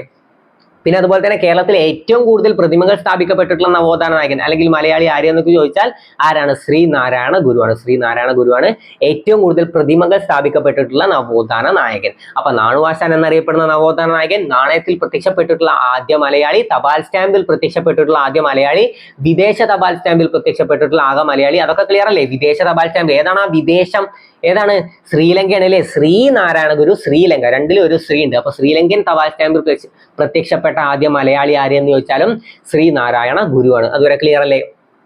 ഇനി ശ്രീനാരായണ ഗുരുവിനെ പറ്റിയിട്ട് ഡീറ്റെയിൽ ആയിട്ട് കുറച്ച് വർഷങ്ങൾ അറിയാണ്ട്. 1903, 1888, 1882, 1891 ഇതൊക്കെ നമ്മൾ അറിഞ്ഞിരിക്കണം. ഓക്കെ, അപ്പൊ നമുക്ക് പഠിച്ചു പോവാം. 1888 ശ്രീനാരായണ ഗുരു 1888 എന്താണ് നടന്നത്? 1888 അരുവിപ്പുറം പ്രതിഷ്ഠ. അരുവിപ്പുറം പ്രതിഷ്ഠ ശ്രീനാരായണ ഗുരു അരുവിപ്പുറം പ്രതിഷ്ഠ നടത്തിയത് എപ്പോഴാന്ന് ചോദിച്ചാൽ 1888 1888 അരുവിപ്പുറം പ്രതിഷ്ഠ നടന്നത്. കഴിഞ്ഞ ക്ലാസ്സിൽ നമ്മൾ വർഷങ്ങൾ പഠിക്കുമ്പോൾ അതിൻ്റെ ഒപ്പം നമ്മൾ 1888 പഠിച്ചതാണ് അല്ലെ. 1887 അരുവിപ്പുറം ക്ഷേത്രം പണി കഴിപ്പിച്ചത്. അപ്പൊ അത് സെറ്റ് അല്ലേ? 1888 അരുവിപ്പുറം പ്രതിഷ്ഠ നടന്നത്. അത് ക്ലിയർ അല്ലേ? ഇനി 1882 ഒരു സംഭവം ഉണ്ടായി. ഒന്ന്, ശ്രീനാരായണ ഗുരുവിന്റെ കല്യാണം കഴിഞ്ഞത് 1882 എന്നാൽ ശ്രീനാരായണ ഗുരുവിന്റെ കല്യാണം കഴിഞ്ഞത് ശ്രീനാരായണ ഗുരു അറിഞ്ഞിട്ടുണ്ടായിരുന്നില്ല. അത് നിങ്ങൾക്കറിയോ? ആ കഥ നിങ്ങൾക്കറിയോ? ശ്രീനാരായണ ഗുരുവിന്റെ കല്യാണം കഴിഞ്ഞത് ശ്രീനാരായണ ഗുരു അറിയാതെയാണ്. ഓക്കെ, ശ്രീനാരായണ ഗുരു എവിടേക്ക് പോയി കറങ്ങി തിരിച്ചു വരുമ്പോഴാണ് അറിഞ്ഞത് എന്റെ കല്യാണം കഴിഞ്ഞിട്ടുണ്ട്. അന്നത്തെ കാലത്ത് കല്യാണം എങ്ങനെയാണ്? പെങ്ങള് പോയിട്ട് എന്തോ പുടവയൊക്കെ കൊടുത്ത് വിളിച്ചുകൊണ്ടിരുന്ന ഒരു സമ്പ്രദായമാണ് അന്ന് ഉണ്ടായിരുന്നത്. അപ്പൊ ശ്രീനാരായണ ഗുരു വീട്ടിലെത്തുമ്പോഴാണ് അറിയുന്നത് എന്റെ കല്യാണം കഴിഞ്ഞു. അപ്പൊ തന്നെ പിന്നെയും നാട് വിട്ടു ശ്രീനാരായണ ഗുരു. 2 മാസത്തിന് ശേഷം എന്തൊക്കെയാണ് തിരിച്ചു വന്നത്. അതിനുശേഷം അവർ വേർപിരിഞ്ഞു എന്നൊക്കെയാണ് അറിയാൻ കഴിഞ്ഞത്.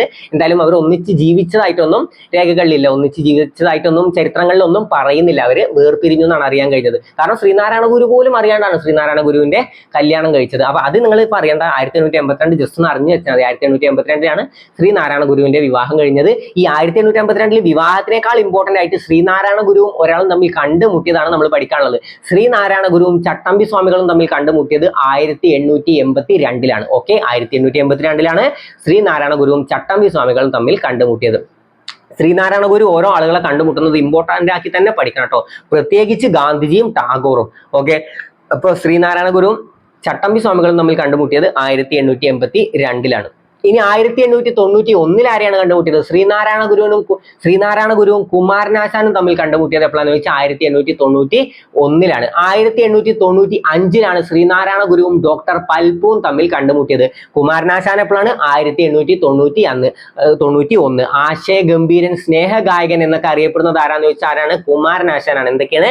ആശയഗംഭീരൻ, സ്നേഹഗായകൻ എന്നൊക്കെ അറിയപ്പെടുന്ന ആരാന്ന് ചോദിച്ചാൽ കുമാരനാശാനാണ്. ഏതാണ് കുമാരനാശാന്റെ ഖണ്ഡകാവ്യം എന്നറിയോ? കുമാരനാശാന്റെ ഖണ്ഡകാവ്യമാണ് വീണപ്പൂവ്. കുമാരനാശാന്റെ ഖണ്ഡകാവ്യമാണ് വീണപ്പൂവ്. അത് ക്ലിയർ അല്ലേ? വീണപ്പൂവാണ് കുമാരനാശാന്റെ ഖണ്ഡകാവ്യം. എവിടെ ഇരുന്നിട്ടാണ് വീണപ്പൂവ് രചിച്ചതെന്ന് ചോദിക്കും? പാലക്കാടുള്ള ജൈനിമേടാണ് കേട്ടോ. പാലക്കാടുള്ള ജൈനിമേട് വെച്ചിട്ടാണ് വീണപ്പൂവ് രചിച്ചത്. മഹാകാവ്യം എഴുതാതെ മഹാകവിയായ മലയാള കവിയാണ് അത് കുമാരനാശാൻ. ഓക്കെ, അപ്പൊ കുമാരനാശാന്റെ ഖണ്ഡകാവ്യമാണ് ഏത്? കുമാരനാശാന്റെ ഖണ്ഡകാവ്യം വീണപ്പൂവ്. ഖണ്ഡകാവ്യം രചിച്ചത് ജൈനിമേട് വെച്ചിട്ടാണ്. കുമാരനാശാന്റെ മഹാകാവ്യം എഴുതാതെ മഹാകവിയായ മലയാള കവിയാണ് ശ്രീനാരായണ ഗുരു അല്ല, കുമാരനാശാൻ. 1891 ശ്രീനാരായണ ഗുരുവും കുമാരനാശാനും തമ്മിൽ കണ്ടുമുട്ടിയത്. 1895 ഡോക്ടർ പൽപുവും ശ്രീനാരായണ ഗുരുവും തമ്മിൽ കണ്ടുമുട്ടിയത്. 1895 ഡോക്ടർ പൽപുവും ശ്രീനാരായണ ഗുരുവും തമ്മിൽ കണ്ടുമുട്ടിയത്. അത് ക്ലിയർ അല്ലേ? 1912 അയ്യങ്കാളിയും ശ്രീനാരായണ ഗുരുവും ഗുരുവും തമ്മിൽ കണ്ടുമുട്ടിയത് 1912. പിന്നെ 1922 ടാഗോറും ശ്രീനാരായണ ഗുരുവും തമ്മിൽ കണ്ടുമുട്ടിയത്. ഓക്കെ, ടാഗോറും ശ്രീനാരായണ ഗുരുവും തമ്മിൽ കണ്ടുമുട്ടിയത് എപ്പോഴാണ്? 1922. 1925 വളരെ ഇമ്പോർട്ടന്റ് ആയിട്ടുള്ള ഗാന്ധിജിയും ശ്രീനാരായണ ഗുരുവും തമ്മിൽ കണ്ടുമുട്ടിയത് എപ്പോഴാണ്? ഗാന്ധിജിയുടെ 2ാം കേരള സന്ദർശന വേളയിലാണ് ഗാന്ധിജിയും ശ്രീനാരായണ ഗുരുവും തമ്മിൽ കണ്ടുമുട്ടുന്നത് കേട്ടോ. എപ്പോഴാണ്? 2ാം കേരള സന്ദർശന വേളയിൽ. ഓക്കെ, 2ാം കേരള സന്ദർശന വേളയിലാണ് ഗാന്ധിജിയും ശ്രീനാരായണ ഗുരുവും തമ്മിൽ കണ്ടുമുട്ടിയത്. ഗാന്ധിജി എത്ര തവണയാണ് കേരളത്തിൽ വന്നിട്ടുള്ളത്? 5 തവണയാണ് ഗാന്ധിജി കേരളത്തിൽ വന്നിട്ടുള്ളത്. 1920, 25, 27, 34, 37 എന്നീ വർഷങ്ങളിലാണ് ഗാന്ധിജി കേരളത്തിൽ എത്തിയിട്ടുള്ളത്. 1920, 25, 27, 34, 37 എന്നീ വർഷങ്ങളിലാണ് ഗാന്ധിജി കേരളത്തിൽ എത്തിയിട്ടുള്ളത്. ഗാന്ധിജിയും ശ്രീനാരായണ ഗുരുവും തമ്മിൽ കണ്ടുമുട്ടിയത് എപ്പോഴാന്ന് ചോദിച്ചാൽ 1925. അത് സെറ്റല്ലേ? ശ്രീനാരായണ ഗുരുവിന്റെ ആ കാര്യങ്ങളും കണ്ടുമുട്ടലുകളും സെറ്റല്ലേ? പിന്നെ അതുപോലെ തന്നെ ശ്രീനാരായണ ഗുരു അങ്ങോട്ട് പോയി കണ്ടുമുട്ടിയത് ആരെന്ന് ചോദിച്ചാൽ, ബാക്കിയുള്ളവരൊക്കെ ഇങ്ങോട്ട് വന്ന് കണ്ടുമുട്ടാണ്. ശ്രീനാരായണ ഗുരു അങ്ങോട്ട് പോയി കണ്ടുമുട്ടിയത് ആരെന്ന് ചോദിച്ചാൽ രമണ മഹർഷിയാണ്. 1916 രമണ മഹർഷിയെ, അത് വെച്ച് പഠിച്ചാൽ മതി കേട്ടോ. രമണ മഹർ 16. ഓക്കെ, നമുക്ക് എപ്പോ 16 കണക്ട് ചെയ്യണമെങ്കിലും 16 അല്ല 6 എന്നുള്ള സാധനം എവിടെയെങ്കിലും കണക്ട് ചെയ്യാൻ അതിൽ എന്തെങ്കിലും ഒക്കെ ഉണ്ടാവും. ഗാർഹിക പീഡനം ഗാർ 2006. ഓക്കെ, അപ്പൊ അതുപോലെ അന്താരാഷ്ട്ര പയർ വർഷം 2016 പയർ. അപ്പൊ എല്ലാത്തിലും ഒരു വെച്ച് നമുക്ക് കണക്ട് ചെയ്യാൻ കിട്ടും. അപ്പൊ ആ രീതിയിൽ ഒന്ന് കണക്ട് ചെയ്ത് വെക്കാം. അപ്പൊ ഇപ്പൊ നമ്മൾ എന്താ പഠിച്ച്? 1916 രമണ മഹർഷിയെ ശ്രീനാരായണ ഗുരു അങ്ങോട്ട് പോയി കണ്ടുമുട്ടിയത്. അപ്പൊ ശ്രീനാരായണ ഗുരുവിന്റെ കണ്ടുമുട്ടലുകൾ സെറ്റല്ലേ? 1882 എന്തുണ്ടായത്? ചട്ടമ്പി സ്വാമികളും ശ്രീനാരായണ ഗുരുവും തമ്മിൽ കണ്ടുമുട്ടിയത്. 1891 കുമാരനാശാനും ശ്രീനാരായണ ഗുരുവും തമ്മിൽ കണ്ടുമുട്ടിയത്. 1895 ഡോക്ടർ പൽപ്പുവും ശ്രീനാരായണ ഗുരുവും തമ്മിൽ കണ്ടുമുട്ടിയത്. 1912 അയ്യങ്കാളിയും ശ്രീനാരായണ ഗുരുവും തമ്മിൽ കണ്ടുമുട്ടിയത്. 1916 ആരൊക്കെ? 1916 രമണ മഹർഷിയും ശ്രീനാരായണ ഗുരുവും തമ്മിൽ കണ്ടുമുട്ടി. 1922 ആരൊക്കെ? ടാഗോറും ശ്രീനാരായണ ഗുരുവും തമ്മിൽ കണ്ടുമുട്ടുന്നത്. 1925 ഗാന്ധിജിയും ശ്രീനാരായണ ഗുരുവും തമ്മിൽ കണ്ടുമുട്ടുന്നത്. അപ്പൊ ശ്രീനാരായണ ഗുരുവിന്റെ കണ്ടുമുട്ടലുകൾ സെറ്റല്ലേ? ഇനി ശ്രീനാരായണ ഗുരുവിന്റെ കൃതികൾ നമ്മൾ പഠിക്കണം കേട്ടോ. ഗജേന്ദ്രമോക്ഷം വഞ്ചിപ്പാട്ട്. ഗജേന്ദ്രമോക്ഷം വഞ്ചിപ്പാട്ട് ശ്രീനാരായണ ഗുരുവിന്റെ കൃതിയാണ്. ഗജേന്ദ്രമോക്ഷം വഞ്ചിപ്പാട്ട് ശ്രീനാരായണ ഗുരുവിന്റെ ആദ്യ കൃതി ഏതാന്ന് ചോദിച്ചാൽ ഗജേന്ദ്രമോക്ഷം വഞ്ചിപ്പാട്ടാണ്. ശ്രീനാരായണ ഗുരുവിന്റെ ആദ്യ കൃതി, ആദ്യം രചിച്ച കൃതി ഏതാന്ന് ചോദിച്ചാൽ ഗജേന്ദ്രമോക്ഷം വഞ്ചിപ്പാട്ടാണ്. അവനവൻ ആത്മസുഖത്തിനായി ആചരിക്കുന്നവ അപരന് സുഖത്തിനായി വരണം. ആരുടെ വാക്കുകളാണ് അറിയോ? ശ്രീനാരായണ ഗുരുവിന്റെ വാക്കുകളാണ്. ഏത് കൃതിയിലൂടെയാണ് ഇത് പറഞ്ഞത്? ആത്മോപദേശ ശതകം. അവനവൻ ആത്മസുഖത്തിനായി ആചരിക്കുന്നു. അതിൽ തന്നെ ഉണ്ടല്ലോ ഒരു ആത്മോപദേശ ശതകം. ആത്മോപദേശ ശതകം എന്ന കൃതിയിലൂടെയാണ് അവനവൻ ആത്മസുഖത്തിനായി ആചരിക്കുന്നവ അപരന് സുഖത്തിനായി വരണം. ഗുരുവിന്റെ വാക്കുകൾ അറിഞ്ഞിരിക്കണം. ഒരു ജാതി, ഒരു മതം, ഒരു ദൈവം മനുഷ്യന് എന്ന് പറഞ്ഞത് ശ്രീനാരായണ ഗുരുവാണ്. ജാതി ഒന്ന്, മതം ഒന്ന്, ദൈവം ഒന്ന്, ലോകം ഒന്ന്, മനുഷ്യന് എന്നൊക്കെ പറഞ്ഞതാരാണ്? വൈകുണ്ഠ സ്വാമികളാണ്. ജാതി വേണ്ട, മതം വേണ്ട എന്നൊക്കെ പറഞ്ഞതാരാണ്? സഹോദരൻ അയ്യപ്പനാണ്. ഇന്ത ഉലകത്തിൽ ഒരേ ഒരു ജാതി താൻ, ഒരേ ഒരു മതം താൻ, ഒരേ ഒരു കടവുൾ താൻ എന്നൊക്കെ പറഞ്ഞതാരാന്ന് ചോദിച്ചാൽ തൈക്കാടയ്യാണ്. ഓക്കെ, ജസ്റ്റ് എല്ലാതൊന്നും അറിഞ്ഞു വെക്കുക, കൺഫ്യൂഷൻ വരരുത്. നമ്മൾ എപ്പോഴും കേട്ടിട്ടുള്ള സാധനമാണ് ഒരു ജാതി, ഒരു മതം, ഒരു ദൈവം മനുഷ്യൻ എന്ന് പറഞ്ഞതാണ് ശ്രീനാരായണ ഗുരു. അത് ആരുടെ വാക്കുകളാണ് ശ്രീനാരായണ ഗുരു മലയാളത്തിലേക്ക് വിവർത്തനം ചെയ്ത് പറഞ്ഞത്? തൈക്കാടയ്യയുടെ വാക്കുകളാണ് കേട്ടോ. തൈക്കാടയ്യാണ് ആദ്യം പറഞ്ഞത് ഇന്ത ഉലകത്തിൽ ഒരേ ഒരു ജാതി താൻ, ഒരേ ഒരു മതം താൻ, ഒരേ ഒരു കടവുൾ താൻ. അതാണ് പിന്നീട് തൈക്കാടയ്യയുടെ ശിഷ്യനായിരുന്നു ശ്രീനാരായണ ഗുരു. അറിയാലോ, ഗുരുക്കന്മാരുടെ ഗുരു എന്നറിയപ്പെടുന്നത് ആരാന്ന് ചോദിച്ചാൽ തൈക്കാടയ്യാണ്. അപ്പൊ ശ്രീനാരായണ ഗുരുവിന്റെ കൃതികൾ നമ്മൾ അറിഞ്ഞിരിക്കണം കേട്ടോ. ഗുരു ആരാന്ന് ചോദിച്ചാൽ ആരാണ്? ഹഠയോഗ വിദ്യ അഭ്യസിപ്പിച്ചത് ആരാന്ന് ചോദിച്ചാൽ അതാരാണ്? തൈക്കാട് അയ്യാണ്. ഓക്കെ, ശ്രീനാരായണ ഗുരുവിന്റെ കൃതികൾ പറഞ്ഞുതരാം. ഗജേന്ദ്രമോക്ഷം വഞ്ചിപ്പാട്ട്, ആത്മോപദേശ ശതകം, ദൈവദശകം, ദർശനമാല. പിന്നെ ഏതാണ്? ദർശനമാല, ജാതി മീമാംസ, ഒരു ജാതി, ഒരു മതം, ഒരു ദൈവം മനുഷ്യൻ. ഏതിലാണ്? ജാതി മീമാംസ എന്ന കൃതിയിലാണ്. ഓക്കെ, അപ്പൊ ശ്രീനാരായണ ഗുരുവിന്റെ കൃതികൾ അറിഞ്ഞു വെക്കുക. താഴെ തന്നിരിക്കുന്നതിൽ ശ്രീനാരായണ ഗുരുവിന്റെ കൃതികളിൽ പെടാത്തത് ഏത്? ഇങ്ങനെയൊക്കെ ചോദ്യം വരും. അപ്പൊ കൃതികൾ അറിഞ്ഞിരിക്കണം. ഗജേന്ദ്രമോക്ഷം വഞ്ചിപ്പാട്ട്, ദർശനമാല, ആത്മോപദേശ ശതകം, ദൈവദശകം, ശിവശതകം. പിന്നെ ഏതാണ്? നമ്മൾ ലാസ്റ്റ് പറഞ്ഞു ജാതി മീമാംസ. ഒരു ജാതി, ഒരു മതം, ഒരു ദൈവം മനുഷ്യന്. ശ്രീനാരായണ ഗുരുവിന്റെ വചനങ്ങൾ അറിയണം. ഒരു ജാതി, ഒരു മതം, ഒരു ദൈവം മനുഷ്യന്. അതാരുടെയാണ്? ജാതി ചോദിക്കരുത്, പറയരുത്, പ്രവർത്തിക്കരുത്. ഇതൊക്കെ ആരുടെ വാക്കുകളാണ്? ശ്രീനാരായണ ഗുരുവിന്റെ വാക്കുകളാണ്. മദ്യം വിഷമാണ്, അത് ഉണ്ടാക്കരുത്, കൊടുക്കരുത്, കുടിക്കരുത് എന്ന് പറഞ്ഞതാരാണ്? ശ്രീനാരായണ ഗുരുവാണ്. ഓക്കെ, ബാധിക്കാനും ജയിക്കാനുമല്ല, അറിയാനും അറിയിക്കാനുമാണ്. ആരുടെ വാക്കുകളാണ്? ആരുടെയാണ്? ശ്രീനാരായണ ഗുരുവിന്റെ വാക്കുകളാണ്. വിദ്യ കൊണ്ട് പ്രബുദ്ധരാവുക, സംഘടന കൊണ്ട് ശക്തരാവുക. ആരുടെ വാക്കുകളാണ്? ശ്രീനാരായണ ഗുരുവിന്റെ വാക്കുകളാണ്. സംഘടന എന്ന് പറഞ്ഞപ്പോഴാണ് ശ്രീനാരായണ ഗുരുവിന്റെ സംഘടന ഏതാണ്? ശ്രീനാരായണ ധർമ്മ പരിപാലന യോഗം. എപ്പോഴാണ് ശ്രീനാരായണ ധർമ്മ പരിപാലന യോഗം അല്ലെങ്കിൽ SNDP സ്ഥാപിതമായത് എപ്പോഴാണ്? 1903 അല്ലെ? 1903 മെയ് 15 SNDP സ്ഥാപിതമായത്. SNDPയുടെ ആജീവനാന്ത അധ്യക്ഷൻ, നമ്മൾ കഴിഞ്ഞ ക്ലാസ്സിൽ ഇതൊക്കെ പറഞ്ഞതാണ്. SNDPയുടെ ആജീവനാന്ത അധ്യക്ഷൻ ആര് എന്ന് ചോദിച്ചാൽ ശ്രീനാരായണ ഗുരുവാണ് അല്ലെ? SNDPയുടെ ആദ്യ ഉപാധ്യക്ഷൻ ആര് എന്ന് ചോദിച്ചാൽ ഡോക്ടർ പൽപു ആണ്. SNDPയുടെ ആദ്യ സെക്രട്ടറി ആര് എന്ന് ചോദിച്ചാൽ അതാണ് കുമാരനാശാനാണ് അല്ലെ? SNDPയുടെ ആദ്യ സെക്രട്ടറി ആണ് കുമാരനാശാൻ. SNDPയുടെ ആദ്യ മുഖപത്രം ഏതാന്ന് ചോദിച്ചാൽ അതേതാണ്? SNDPയുടെ ആദ്യ മുഖപത്രം ഏതാണ്? എല്ലാവരും കമന്റ് ചെയ്യണം കേട്ടോ, നിർബന്ധമാണ്.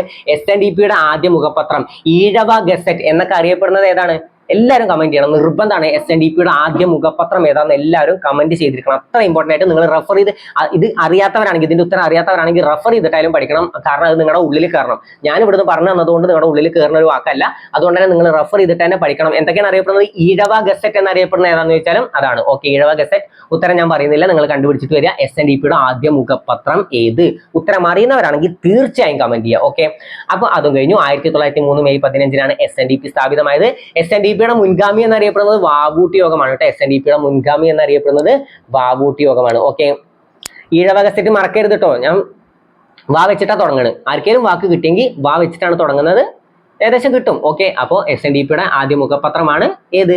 നിങ്ങൾ എന്തായാലും ഉത്തരം കമന്റ് ചെയ്യാൻ മറക്കരുത് കേട്ടോ. ഉത്തരം എല്ലാവരും അറിയുന്ന എല്ലാവരും കമന്റ് ചെയ്യണം. അറിയാത്തവരാണെങ്കിൽ റെഫർ ചെയ്തിരിക്കണം, റെഫർ ചെയ്തത് പഠിച്ചിരിക്കണം. ഈഴവ ഗസറ്റ് എന്നറിയപ്പെടുന്നതും ആ ഡാഷ് ആണ്. ഓക്കെ, അപ്പൊ ഉത്തരം അറിഞ്ഞിരിക്കുക. ശ്രീനാരായണ ഗുരുവിനെ പറ്റിയുള്ള ഏകദേശം ഐഡിയാസ് ഒക്കെ കിട്ടിയല്ലോ. ശ്രീനാരായണ ഗുരു സെറ്റ് അല്ലേ? പിന്നെ അതുപോലെ തന്നെ ഒരു പോയിന്റും കൂടി ഉണ്ട്. ജനന ദിവസവും മരണ ദിവസവും അവധിയായി പ്രഖ്യാപിച്ചിട്ടുള്ള ഏക നവോത്ഥാന നായകൻ. ഓക്കെ, കേരളത്തിൽ ജനന ദിവസവും അദ്ദേഹത്തിന്റെ ജനന ദിവസവും മരണ ദിവസവും നമുക്ക് അവധിയായി പ്രഖ്യാപിച്ചിട്ടുള്ള ഏക നവോത്ഥാന നായകൻ ആര് എന്ന് ചോദിച്ചാലും ശ്രീനാരായണ ഗുരുവാണ്. ഓക്കെ അല്ലേ? ക്ലിയർ അല്ലേ? അപ്പൊ ശ്രീനാരായണ ഗുരു ജനിച്ചത് എവിടെയാണ്? ചെമ്പഴന്തിയിലാണ് കേട്ടോ, മറക്കരുത്. ശ്രീനാരായണ ഗുരു ജനിച്ചത് ചെമ്പഴന്തിയിലാണ്. ഇവിടെ കേരളത്തിലെ ആദ്യ സാമൂഹ്യ പരിഷ്കർത്താവായി കണക്കാക്കുന്നത് ആരാണ്? വൈകുണ്ഠ സ്വാമികളാണ് കേട്ടോ. ഓക്കെ, ദക്ഷിണേന്ത്യയിൽ ആദ്യമായി കണ്ണാടി പ്രതിഷ്ഠ നടത്തിയത് ആര് എന്ന് ചോദിച്ചാലും വൈകുണ്ഠ സ്വാമികളാണ്. ഓക്കെ, ജാതി ഒന്ന്, മതം ഒന്ന്, കുലം ഒന്ന്, ദൈവം ഒന്ന്, ലോകം ഒന്ന്, മനുഷ്യൻ എന്ന് പറഞ്ഞതും വൈകുണ്ഠ സ്വാമികളാണ്. വൈകുണ്ഠ സ്വാമികളെ പറ്റി അറിഞ്ഞിരിക്കണം. ആദ്യത്തെ സാമൂഹ്യ പരിഷ്കർത്താവായി കണക്കാക്കുന്നത് വൈകുണ്ഠ സ്വാമികളാണ്. പ്രധാനമായിട്ടും അറിയേണ്ട ഒരു കാര്യമുണ്ട്. സമത്വ സമാജം സ്ഥാപിച്ചത് ആര് എന്ന് ചോദിച്ചാലും സമപന്തി ഭോജനം നടത്തിയത് ആര് എന്ന് ചോദിച്ചാലും ആരാണ്?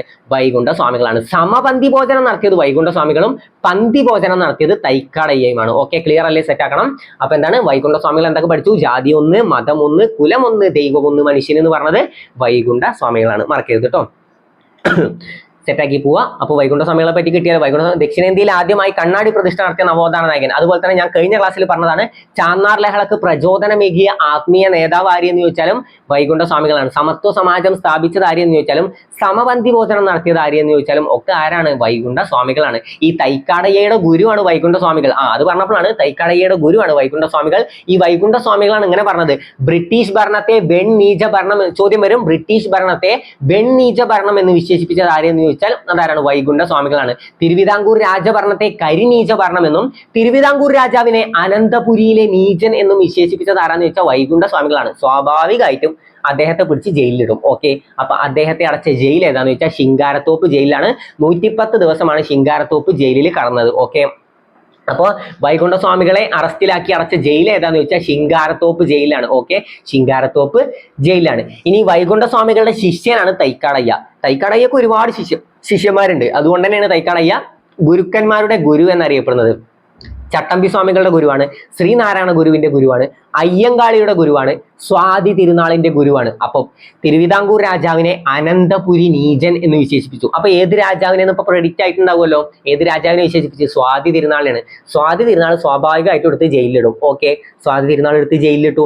അപ്പൊ ഈ സ്വാതി തിരുനാളിന്റെ ഗുരു ആയിരുന്നു ആര്? തൈക്കാടയ്യ. തൈക്കാടയ്യ വന്നിട്ട് റിക്വസ്റ്റ് ചെയ്യാണ് അദ്ദേഹത്തെ വിട്ടയക്കണം. തൈക്കാടയ്യയുടെ ശുപാർശ പ്രകാരമാണ് അദ്ദേഹത്തെ വിട്ടയച്ചത്. ഓക്കെ, അപ്പൊ അതും ജസ്റ്റ് ഒന്ന് അറിഞ്ഞിരിക്കുക, ആദ്യം ഒന്ന് ജസ്റ്റ് അറിഞ്ഞിരിക്കുക. അപ്പൊ ആരാണ് വിശേഷിപ്പിച്ചെന്ന് കിട്ടിയാലോ? ബ്രിട്ടീഷ് ഭരണത്തെ വെണ്ണീച ഭരണമെന്നും തിരുവിതാംകൂർ രാജഭരണത്തെ കരിനീച ഭരണമെന്നും തിരുവിതാംകൂറിലെ രാജാവിനെ അനന്തപുരിയിലെ നീചൻ എന്നൊക്കെ വിശേഷിപ്പിച്ചത് ആരാന്ന് ചോദിച്ചാൽ ആരാണ്? വൈകുണ്ഠ സ്വാമികളാണ്. സമത്വ സമാജം സ്ഥാപിച്ചത് ആരാന്ന് ചോദിച്ചാൽ പഠിക്കണം, വൈകുണ്ഠ സ്വാമികളാണ്. സമന്ന് കണ്ട വൈകുണ്ഠ സ്വാമികളാണ്. സമത്വ സമാജം, സമപന്തി ഭോജനം ആരൊക്കെ? വൈകുണ്ഠ സ്വാമികളാണ്. പന്തി ഭോജനം നടത്തിയത് തൈക്കാടയ്യന്. മിശ്രഭോജനം നടത്തിയത് സഹോദരൻ അയ്യപ്പനാണ്. ഓക്കെ ആണല്ലോ, ജസ്റ്റ് ഒന്ന് അറിഞ്ഞു വെക്കുക കേട്ടോ. പിന്നെ ശ്രീനാരായണ ഗുരുവിന്റെ ജന്മസ്ഥലമാണ് കൊല്ലൂർ കണ്ണമൂല. അത് തെറ്റാണ്. ശ്രീനാരായണ ഗുരുവിന്റെ ജന്മസ്ഥലം എവിടെയെന്ന് വെച്ചാൽ ചെമ്പഴന്തിയാണ്. ഈ കൊല്ലൂർ കണ്ണമൂല ആരുടെ ജന്മസ്ഥലമാണ്? ചട്ടമ്പി സ്വാമികളുടെ ജന്മസ്ഥലമാണ് കൊല്ലൂർ കണ്ണമൂല. ചട്ടമ്പി സ്വാമികളുടെ ജന്മസ്ഥലമാണ് കൊല്ലൂർ കണ്ണമൂല. നമുക്കറിയാം ചട്ടമ്പിമാർക്കൊക്കെ എന്താണ് പണി, അങ്ങനെ ആലോചിച്ചാൽ പോരെ. അപ്പൊ കൊല്ലും കൊലയൊക്കെയാണ് ചട്ടമ്പിമാർക്ക് പണി. അപ്പൊ ചട്ടമ്പി സ്വാമികളുടെ ജന്മസ്ഥലമാണ് കൊല്ലൂർ കണ്ണമൂല. ഈ ചട്ടമ്പി സ്വാമികൾക്ക് ജ്ഞാനോദയം ലഭിച്ച സ്ഥലം ചോദിക്കട്ടെ. ചട്ടമ്പി സ്വാമികൾക്ക് ജ്ഞാനോദയം ലഭിച്ച സ്ഥലം എവിടെ ചോദിച്ചു? അത് വടിവീശ്വരാണ്. എവിടെയാണ്? വടിവേശ്വരത്ത് വെച്ചിട്ടാണ് ചട്ടമ്പി സ്വാമികൾക്ക് ജ്ഞാനോദയം ലഭിച്ചത്. അപ്പൊ ചട്ടമ്പി സ്വാമികൾക്ക് ജ്ഞാനോദയം ലഭിച്ച സ്ഥലം എവിടെയാണ്? വടിവീശ്വരം. ഓക്കെ അല്ലെ? വടിവീശ്വരത്ത് വെച്ചിട്ടാണ് ചട്ടമ്പി സ്വാമികൾക്ക് ജ്ഞാനോദയം ലഭിച്ചത്. നമുക്ക് എങ്ങനെ പഠിക്കാം? നമുക്കൊക്കെ പണ്ട് എങ്ങനെയാണ് ജ്ഞാനം ലഭിച്ചത്? ടീച്ചർമാർ വടി കൊണ്ട് 2 തന്നിട്ടാണ് നമുക്ക് ജ്ഞാനം ലഭിച്ചത്. അപ്പൊ ചട്ടമ്പി സ്വാമികൾക്കും ജ്ഞാനം ലഭിക്കാൻ ഒരു വടി വേണ്ടി വന്നു. അപ്പൊ ആ വടി വെച്ചിട്ട് ആലോചിച്ചാൽ ജ്ഞാനോദയം ലഭിക്കണമെങ്കിൽ, നമുക്ക് ജ്ഞാനം ലഭിക്കണമെങ്കിൽ വടി വേണ്ടി വന്നു. അപ്പൊ ചട്ടമ്പി സ്വാമികൾക്ക് ജ്ഞാനോദയം ലഭിച്ചത് വടിവേശ്വരത്ത് വെച്ചിട്ടാണ്. അപ്പോൾ അത് വെച്ചിട്ട് വടിവേശ്വരം കണക്ട് ചെയ്യാം കേട്ടോ. അതുപോലെ തന്നെ ശ്രീനാരായണ ഗുരുവിന് ജ്ഞാനോദയം ലഭിച്ചത് എവിടെയെന്ന് ചോദിച്ചാൽ പിള്ളത്തടം ഗുഹ, മരുത്വമല. അല്ലെങ്കിൽ ശ്രീനാരായണ ഗുരു ധ്യാനത്തിനായി തെരഞ്ഞെടുത്ത സ്ഥലം എന്ന് ചോദിക്കുക. ശ്രീനാരായണ ഗുരു ധ്യാനത്തിനായി തെരഞ്ഞെടുത്ത സ്ഥലമാണ് പിള്ളത്തടം ഗുഹ, മരുത്വമല. ഓക്കെ, ശ്രീനാരായണ ഗുരുവിനെ പറ്റിയിട്ട് എന്തായാലും അറിഞ്ഞിരിക്കണം. പ്രത്യേകിച്ച് കൃതികളൊക്കെ നന്നായി തന്നെ അറിഞ്ഞിരിക്കണം. അരുവിപ്പുറം ശിവപ്രതിഷ്ഠ വേളയിൽ ശ്രീനാരായണ ഗുരു രചിച്ച കൃതിയാണ് ശിവശതകം അല്ലെ? ശിവപ്രതിഷ്ഠ, ശിവശതകം. അത് വെച്ചിട്ട് തന്നെ കണക്ട് ചെയ്താൽ മതി. ഞാൻ കഴിഞ്ഞ ക്ലാസ്സിൽ പറഞ്ഞു തന്നാണ്. ഞാൻ ഈഴവ ശിവനെയാണ് പ്രതിഷ്ഠിക്കുന്നത് അല്ലെ? കാരണം ശ്രീനാരായണ ഗുരു ശിവപ്രതിഷ്ഠ അവിടെ നടത്തുകയാണ്. ആ കാലഘട്ടത്തിൽ, കാലഘട്ടത്തിൽ അതൊന്നും പറ്റൂല. അപ്പൊ ആ സമയത്ത് ബ്രാഹ്മണന്മാരൊക്കെ വന്നിട്ട് എന്തൊക്കെയോ പ്രശ്നം ഉണ്ടാക്കുകയാണ്. നിങ്ങൾ എന്തിനാണ് ശിവനെ പ്രതിഷ്ഠിക്കുന്നത് എന്നൊക്കെ ചോദിച്ചിട്ട് കുത്തിത്തിരിപ്പ് ഉണ്ടാക്കുകയാണ്. അപ്പൊ ശ്രീനാരായണ ഗുരു കൊടുക്കുന്ന ഒരു മറുപടിയാണിത്. എന്ത്? ഞാൻ ഈഴവ ശിവനെയാണ് പ്രതിഷ്ഠിക്കുന്നത്. അപ്പൊ നിങ്ങൾക്ക് എന്താ പ്രശ്നം? ഞങ്ങളുടെ ശിവനല്ല, ഞാൻ ഈഴവ ശിവനെയാണ് പ്രതിഷ്ഠിക്കുന്നത്. അത് ശ്രീനാരായണ ഗുരുവിന്റെ ആ സംഭവം ജസ്റ്റ് ഒന്ന് അറിഞ്ഞു വെച്ചാൽ മതി. അപ്പൊ നമുക്ക് കിട്ടും. ഓക്കെ, അതുപോലെ തന്നെ ഈ പണ്ടത്തെ കാലത്തെ അമ്പലങ്ങളിൽ എല്ലാവർക്കും ഒന്നും കയറാൻ പറ്റില്ലല്ലോ. അയിത്തം നിലനിന്നിരുന്ന കാലമാണ്, തൊട്ടുകൂടായ്മ അല്ലെ? അതൊക്കെ ഉണ്ടായിരുന്ന കാലമാണ്. അപ്പൊ ഈ സമയത്ത് താഴ്ന്ന ജാതിക്കാർക്ക് അമ്പലത്തിലൊന്നും കയറാൻ പറ്റില്ല. ചില അമ്പലങ്ങളിൽ പൂജാരിയായി നിൽക്കുന്നത് വലിയ വലിയ ആൾക്കാരായതുകൊണ്ട് അമ്പലത്തിലൊന്നും കയറാൻ പറ്റില്ല. അപ്പൊ ഈ സമയത്ത് ഒരിക്കൽ ഒരു ദിവസം ഉണ്ടായിട്ടുള്ള സംഭവമാണ്. ശ്രീനാരായണ ഗുരുവും തന്റെ കൂട്ടുകാരനായിട്ടുള്ള ഒരാളും കൂടി അമ്പലത്തിലേക്ക് തൊഴാൻ വേണ്ടി പോകണം. അപ്പൊ കൂട്ടുകാരൻ്റെ ഒപ്പം അമ്പലത്തിലേക്ക് പോയപ്പോൾ കൂട്ടുകാരൻ ദൂരെ നിന്നിട്ടാണ് ഇങ്ങനെ പ്രതിഷ്ഠയെ കൈകൂപ്പി നിൽക്കുന്നത്. ദൂരെ നിന്നിട്ട് പ്രാർത്ഥിക്കുകയാണ്. കാരണം അടുത്ത് ചെല്ലാൻ പാടില്ല. അടുത്ത് ചെന്നാൽ അവിടെ എന്താണ്? അയിത്തം നിലനിൽക്കുന്ന കാലമാണ്. അവിടെ വലിയ ജാതിക്കാർ അവിടെ നിൽക്കുന്നുണ്ട്. അപ്പോൾ ശ്രീനാരായണ ഗുരുവിന് അങ്ങോട്ട് ചെല്ലാൻ പറ്റില്ല. അപ്പോൾ ശ്രീനാരായണ ഗുരുവിനല്ല, ഒപ്പം വന്ന ആൾക്ക്. ശ്രീനാരായണ ഗുരു ഇയാളുടെ കൂടെ ചെന്നതാണ്. അപ്പൊ ഇത് കണ്ടിട്ട് ശ്രീനാരായണ ഗുരു ചോദിക്കാണ്, നമുക്ക് ഇതൊക്കെ ആവശ്യമാണോ എന്ന് ചോദിക്കണം. ഇതൊക്കെ ആവശ്യമാണ്. കാരണം ഇത്രയും ദൂരം നിന്ന് വിഗ്രഹത്തിന്റെ അടുത്ത് പോലും ചെല്ലാൻ പറ്റില്ല. കാരണം ഇവരോടുള്ള അയിത്തം നിലനിൽക്കുന്നതുകൊണ്ട്. അപ്പോൾ ശ്രീനാരായണ ഗുരു ചോദിക്കാണ്, നമുക്ക് ഇതിന്റെയൊക്കെ ആവശ്യമാണ്. നമുക്ക് തന്നെ ഒരു ദൈവത്തെ, ഒരു പ്രതിഷ്ഠിച്ച് അതിനോട് പ്രാർത്ഥിച്ചുകൂടെ എന്നാണ് ശ്രീനാരായണ ഗുരു ചോദിക്കുന്നത്. അപ്പൊ ഇയാൾ കൊടുക്കുന്ന മറുപടി, അങ്ങനെയൊക്കെ ഉണ്ടായാൽ വളരെ ഉപകാരമായി. അങ്ങനെയാണ് ഈ അരുവിപ്പുറം പ്രതിഷ്ഠ നടക്കുന്നത്. ശ്രീനാരായണ ഗുരു അരുവിപ്പുറത്ത് പ്രതിഷ്ഠ നടത്തുന്നത്. ശ്രീനാരായണ ഗുരു വിഗ്രഹക്കല്ല് എവിടെയും കൊത്താൻ കൊടുത്തിട്ട് ഉണ്ടാക്കിയതല്ലോ. അരുവിപ്പുറം പ്രതിഷ്ഠക്കുള്ള വിഗ്രഹക്കല്ല് കണ്ടെടുത്തത് എവിടെ നിന്നാന്ന് ചോദിക്കും. വിഗ്രഹക്കല്ല് എവിടെയും കൊത്തി ഉണ്ടാക്കിയതല്ല. വിഗ്രഹക്കല്ല് എവിടുന്ന? നെയ്യാറിലെ ശങ്കരൻകുഴിയിൽ നിന്നും ശ്രീനാരായണ ഗുരു ഒരു കല്ലെടുത്ത് പ്രതിഷ്ഠിക്കുകയാണ്. അതാണ് വിഗ്രഹക്കല്ലായിട്ട് കാണുന്നത്. ഓക്കെ, അതുപോലെ തന്നെ ശിവപ്രതിഷ്ഠ നടത്താണ്. ശിവപ്രതിഷ്ഠയാണ്. അപ്പൊ എന്തുകൊണ്ട് ശിവപ്രതിഷ്ഠ നടത്തുന്നു എന്ന് ചോദിച്ചാൽ, നിങ്ങൾ എന്തിനാണ് ശിവപ്രതിഷ്ഠ നടത്തുന്നത്? നിങ്ങൾ ഈഴവരല്ലേ? അപ്പൊ പറയാണ്, ഞാൻ ഈഴവ ശിവനെയാണ് പ്രതിഷ്ഠിക്കുന്നത്. അങ്ങനെയൊക്കെയാണ് ആ സംഭവങ്ങളുടെ ഒരു ലോജിക്ക്. അപ്പൊ നിങ്ങൾ ആ കഥ ജസ്റ്റ് ഒന്ന് മനസ്സിൽ അറിഞ്ഞു വെച്ചാൽ നിങ്ങൾക്ക് ഏകദേശം എല്ലാം കിട്ടും. അരുവിപ്പുറം പ്രതിഷ്ഠ നടന്ന വർഷം പഠിക്കണം. 1888 പിന്നെ അരുവിപ്പുറം പ്രതിഷ്ഠക്കുള്ള വിഗ്രഹക്കല്ല് കണ്ടെടുത്ത് എവിടെ നിന്നാന്ന് ചോദിച്ചാൽ നെയ്യാറിലെ ശങ്കരൻകുഴിയിൽ നിന്നാണ് കേട്ടോ. ശ്രീനാരായണ ഗുരുവിനെ 2ാം ബുദ്ധൻ എന്ന് വിശേഷിപ്പിച്ചത് ആരാന്ന് ചോദിച്ചാൽ ജി ശങ്കരക്കുറുപ്പാണ്. അതൊക്കെ ജസ്റ്റ് ഒന്ന് അറിഞ്ഞു വെക്കുക. അപ്പൊ ചട്ടമ്പി സ്വാമികൾ കൊല്ലൂർ, കണ്ണമൂല, വടിവേശ്വരം, അതൊക്കെ ജസ്റ്റ് ഒന്ന് അറിഞ്ഞു കേട്ടോ. വടിവേശ്വരത്ത് വെച്ചിട്ടാണ് ചട്ടമ്പി സ്വാമികൾക്ക് ജ്ഞാനോദയം ലഭിച്ചത്. ചട്ടമ്പി സ്വാമികളെ പറ്റിയിട്ട് ഈ വാക്യങ്ങൾ പഠിച്ചിരിക്കണം. സർവ്വവിദ്യാധിരാജൻ, ബാലഭട്ടാരകൻ, കാവ്യവും കമണ്ഡലവും ഇല്ലാത്ത സന്യാസി. ഈ അറിയപ്പെടുന്നത്, ഈ വിശേഷണങ്ങൾ എന്തായാലും അറിഞ്ഞിരിക്കണം. സർവ്വവിദ്യാധിരാജൻ, ഇങ്ങനെയാണ് അധികവും ചട്ടമ്പി സ്വാമികളെ പറ്റിയിട്ടുള്ള ചോദ്യം വന്നിട്ടുള്ളത്. എങ്ങനെയാണ്? സർവ്വവിദ്യാധിരാജൻ എന്നറിയപ്പെടുന്ന നവോത്ഥാന നായകൻ ആര്? സർവ്വവിദ്യാധിരാജൻ, ബാലഭട്ടാരകൻ, കാവ്യവും കമണ്ഡലവും ഇല്ലാത്ത സന്യാസി, കാഷായം ധരിക്കാത്ത സന്യാസി എന്നൊക്കെ അറിയപ്പെടുന്നത് ആരാന്ന് ചോദിച്ചാൽ ആരാണ്? ചട്ടമ്പി സ്വാമികളാണ്. ഓക്കെ, അപ്പൊ ആ ഭാഗം ഡൗട്ട് വരുന്നത്. സർവ്വവിദ്യാധിരാജൻ, ബാലഭട്ടാരകൻ, കാവ്യവും കമണ്ഡലവും ഇല്ലാത്ത സന്യാസി, കാഷായം ധരിക്കാത്ത സന്യാസി എന്നൊക്കെ അറിയപ്പെടുന്നത് ആരാന്ന് ചോദിച്ചാൽ ചട്ടമ്പി സ്വാമികളാണ്. ഓക്കെ, ചട്ടമ്പി സ്വാമികളോടുള്ള ബഹുമാനാർത്ഥം ശ്രീനാരായണ ഗുരു രചിച്ച കൃതിയാണ് നവമഞ്ജരി. ഒക്കെ ഒന്ന് അറിഞ്ഞു വെക്കുക. ശ്രീനാരായണ ഗുരു ചട്ടമ്പി സ്വാമികളോടുള്ള ബഹുമാനാർത്ഥം രചിച്ച കൃതിയാണ് നവമഞ്ജരി. ചട്ടമ്പി സ്വാമികളുടെ കൃതികൾ അറിയണ്ടേ? വേദാധികാര നിരൂപണം കേട്ടിട്ടില്ലേ? വേദാധികാര നിരൂപണം. ഒരിക്കൽ സ്വാമി വിവേകാനന്ദൻ ഈ വാക്കുകളെ പറ്റിയിട്ട് എങ്ങനെയാണ് പറഞ്ഞത്? ഈ കൃതിയെ പറ്റിയിട്ട്, ഏത് കൃതി? വേദാധികാര നിരൂപണം എന്ന കൃതിയെ പറ്റിയിട്ട് ഒരിക്കൽ സ്വാമി വിവേകാനന്ദൻ അവകാശപ്പെട്ടത് എങ്ങനെയാണ്? തീ പോലുള്ള വാക്കുകൾ കത്തിപ്പോകാത്തത് ഭാഗ്യം. എന്ന് സ്വാമി വിവേകാനന്ദൻ പറഞ്ഞത് ഏത് കൃതിയെ കുറിച്ചാണെന്ന് ചോദിച്ചാൽ വേദാധികാര നിരൂപണം അല്ലെ. വേദം പഠിക്കാനുള്ള അധികാരം സവർണർക്ക് മാത്രമല്ല അവർണർക്കും വേദം പഠിക്കാനുള്ള സ്വാതന്ത്ര്യം ഉണ്ടെന്നാണ്. വേദം പഠിക്കാനുള്ള അധികാരം സവർണർക്ക് മാത്രമല്ല അവർണർക്കും വേദം പഠിക്കാനുള്ള സ്വാതന്ത്ര്യം ഉണ്ട് എന്നുള്ളതിനെ പറ്റി പറയുന്ന കൃതിയാണ് വേദാധികാര നിരൂപണം. ഓക്കെ, വേദാധികാര നിരൂപണം, മോക്ഷപ്രദീപ ഖണ്ഡനം, ക്രിസ്തുമത ചേതനം, ആദിഭാഷ, പ്രാചീന മലയാളം, ഇതൊക്കെ ആരുടെ കൃതികളാണ്? ചട്ടമ്പി സ്വാമികളുടെ കൃതികളാണ്. ചട്ടമ്പി സ്വാമികളുടെ ഏറ്റവും വലിയ കൃതി ഏതാന്ന് ചോദിച്ചാൽ അത് പ്രാചീന മലയാളമാണ്. ചട്ടമ്പി സ്വാമികളുടെ ഏറ്റവും വലിയ കൃതി ഏതാന്ന് ചോദിച്ചാൽ അത് പ്രാചീന മലയാളം. പ്രാചീന കാലം തൊട്ട് എഴുതി വരികയെന്ന് ആലോചിച്ചാൽ മതി. ഞാൻ മുമ്പത്തെ ക്ലാസ്സിലൊക്കെ പറഞ്ഞിട്ടുള്ളതാണ്. പ്രാചീന കാലം തൊട്ട് എഴുതി വരികയാണ്, എഴുതിക്കൊണ്ടേ ഇരിക്കണം. അപ്പൊ പ്രാചീന മലയാളം ചട്ടമ്പി സ്വാമികളുടെ ഏറ്റവും വലിയ കൃതി ഏതാന്ന് വെച്ചാൽ അത് പ്രാചീന മലയാളം. സ്വാമി വിവേകാനന്ദൻ ഏത് കൃതിയെ കുറിച്ചാണ് അങ്ങനെ പറഞ്ഞത്? തീ പോലുള്ള വാക്കുകൾ കത്തിപ്പോകാത്തത് ഭാഗ്യം. ഏതാണ്? വേദാധികാര നിരൂപണം. മലബാറിൽ ഞാനൊരു യഥാർത്ഥ മനുഷ്യനെ കണ്ടു എന്ന് സ്വാമി വിവേകാനന്ദൻ പറഞ്ഞത് ആരെ കുറിച്ചിട്ടാണെന്ന് ചോദിച്ചാൽ അത് ചട്ടമ്പി സ്വാമികളെ കുറിച്ചിട്ടാണ് കേട്ടോ. മലബാറിൽ ഞാനൊരു യഥാർത്ഥ മനുഷ്യനെ കണ്ടു എന്ന് സ്വാമി വിവേകാനന്ദൻ പറഞ്ഞത് ആരെ കുറിച്ചിട്ടാണ്? ചട്ടമ്പി സ്വാമികളെ കുറിച്ചിട്ടാണ്. അപ്പൊ ചട്ടമ്പി സ്വാമികൾ സ്വാഭാവികമായിട്ടും തിരിച്ചെന്താ പറഞ്ഞത്? അദ്ദേഹം പക്ഷിരാജനായ ഗരുഡനെങ്കിൽ ഞാൻ വെറും ഒരു കൊതുകാണ് അല്ലെ. അദ്ദേഹം പക്ഷിരാജനായ ഗരുഡനെങ്കിൽ ഞാൻ വെറും ഒരു കൊതുകാണ്. ഈ സ്വാമി വിവേകാനന്ദനാണ് കേരളത്തെ ഒരു ഭ്രാന്താലയം എന്ന് വിശേഷിപ്പിച്ചത്. ഓക്കെ, സ്വാമി വിവേകാനന്ദനാണ് കേരളത്തെ ഒരു ഭ്രാന്താലയം എന്ന് വിശേഷിപ്പിച്ചത്. സ്വാമി വിവേകാനന്ദനോടുള്ള സ്മരണാർത്ഥമാണ് എന്ത് സ്ഥാപിച്ചത്? വിവേകോദയം. എവിടെയെങ്കിലും കേട്ടിട്ടുണ്ടോ ഈ വിവേകോദയം? ഞാൻ നിങ്ങളോട് നേരത്തെ ചോദിച്ച ചോദ്യത്തിന്റെ ഉത്തരാണ്. ഇപ്പൊ ഉത്തരം കിട്ടിയവരാണെങ്കിൽ അത് ആൻസർ ചെയ്തിട്ടുണ്ടാവും. എന്തായാലും അതാണ് നമ്മുടെ ഉത്തരം. എന്താണ്? ഈഴവ ഗസറ്റ് എന്നറിയപ്പെടുന്നത് വിവേകോദയമാണ് കേട്ടോ. ഈഴവ ഗസറ്റ് എന്നറിയപ്പെടുന്നത് ഏതാണ്? വിവേകോദയം. SNDPയുടെ ആദ്യ മുഖപത്രമാണ് വിവേകോദയം. അപ്പൊ കമന്റ് ചെയ്തിട്ടുണ്ടാവും വിചാരിക്കുന്നു. ചെയ്യാത്തവരാണെങ്കിൽ പഠിച്ചു വെക്കാം കേട്ടോ. വിവേകോദയം മറക്കരുത് കേട്ടോ. വിവേകോദയം. ഈഴവ ഗസറ്റ് എന്നറിയപ്പെടുന്നത് ഏതാണെന്ന് വെച്ചാൽ വിവേകോദയമാണ്. അപ്പൊ ഇത്ര കാര്യങ്ങൾ ക്ലിയർ അല്ലേ? ഏകദേശം എല്ലാ കാര്യങ്ങളും നിങ്ങൾക്ക് വ്യക്തമായി എന്ന് തന്നെ വിചാരിക്കുന്നു. അപ്പൊ നമുക്ക് അടുത്ത ചോദ്യത്തിലേക്ക് കടക്കാം. സ്വതന്ത്ര ഇന്ത്യയിൽ ഒരു ഒളിമ്പിക്സിൽ 2 മെഡൽ നേടുന്ന ആദ്യ താരം ആര്? സ്വതന്ത്ര ഇന്ത്യയിൽ ഒരു ഒളിമ്പിക്സിൽ 2 മെഡൽ. ഒളിമ്പിക്സിൽ 2 മെഡൽ അല്ല, ഒരു ഒളിമ്പിക്സിൽ 2 മെഡൽ നേടുന്ന ആദ്യ താരമാണ് PT ഉഷ, PV സിന്ധു, നീരജ് ചോപ്ര, മനു ഭാക്കർ. ആരാണ്? എന്താ ഉത്തരം? 2024 ഒളിമ്പിക്സിൽ അല്ലെ. 2024 ഒളിമ്പിക്സ് എവിടെ വെച്ചിട്ടാണ് നടന്നത്? പാരീസിൽ വെച്ചിട്ടാണ് അല്ലേ. 2024 ഒളിമ്പിക്സിന്റെ വേദി ചോദിച്ചാൽ എവിടെയാണ്? പാരീസ് ആണ്. അതൊക്കെ പോട്ടെ, ആർക്കാണ് 2 മെഡലുകൾ ലഭിച്ചത്? മനു ഭാക്കർ. ആർക്കാണ്? മനു ഭാക്കർ. ഓപ്ഷൻ ഡി ആണ് നമ്മുടെ ഉത്തരം. Option D, Manu Bhaker. മനു ഭാക്കറിനാണ് സ്വതന്ത്ര ഇന്ത്യയിൽ ഒരു ഒളിമ്പിക്സിൽ 2 മെഡലുകൾ കിട്ടിയത്. അപ്പൊ അതെങ്ങനെ 2 മെഡലുകൾ കിട്ടും? ഇനം ഏതാണെന്ന് അറിയോ? ഷൂട്ടിംഗ് ആണ് കേട്ടോ. 10 മീറ്റർ എയർ പിസ്റ്റൽ ആണ്. ഓക്കെ, ഷൂട്ടിംഗ് ആണ്.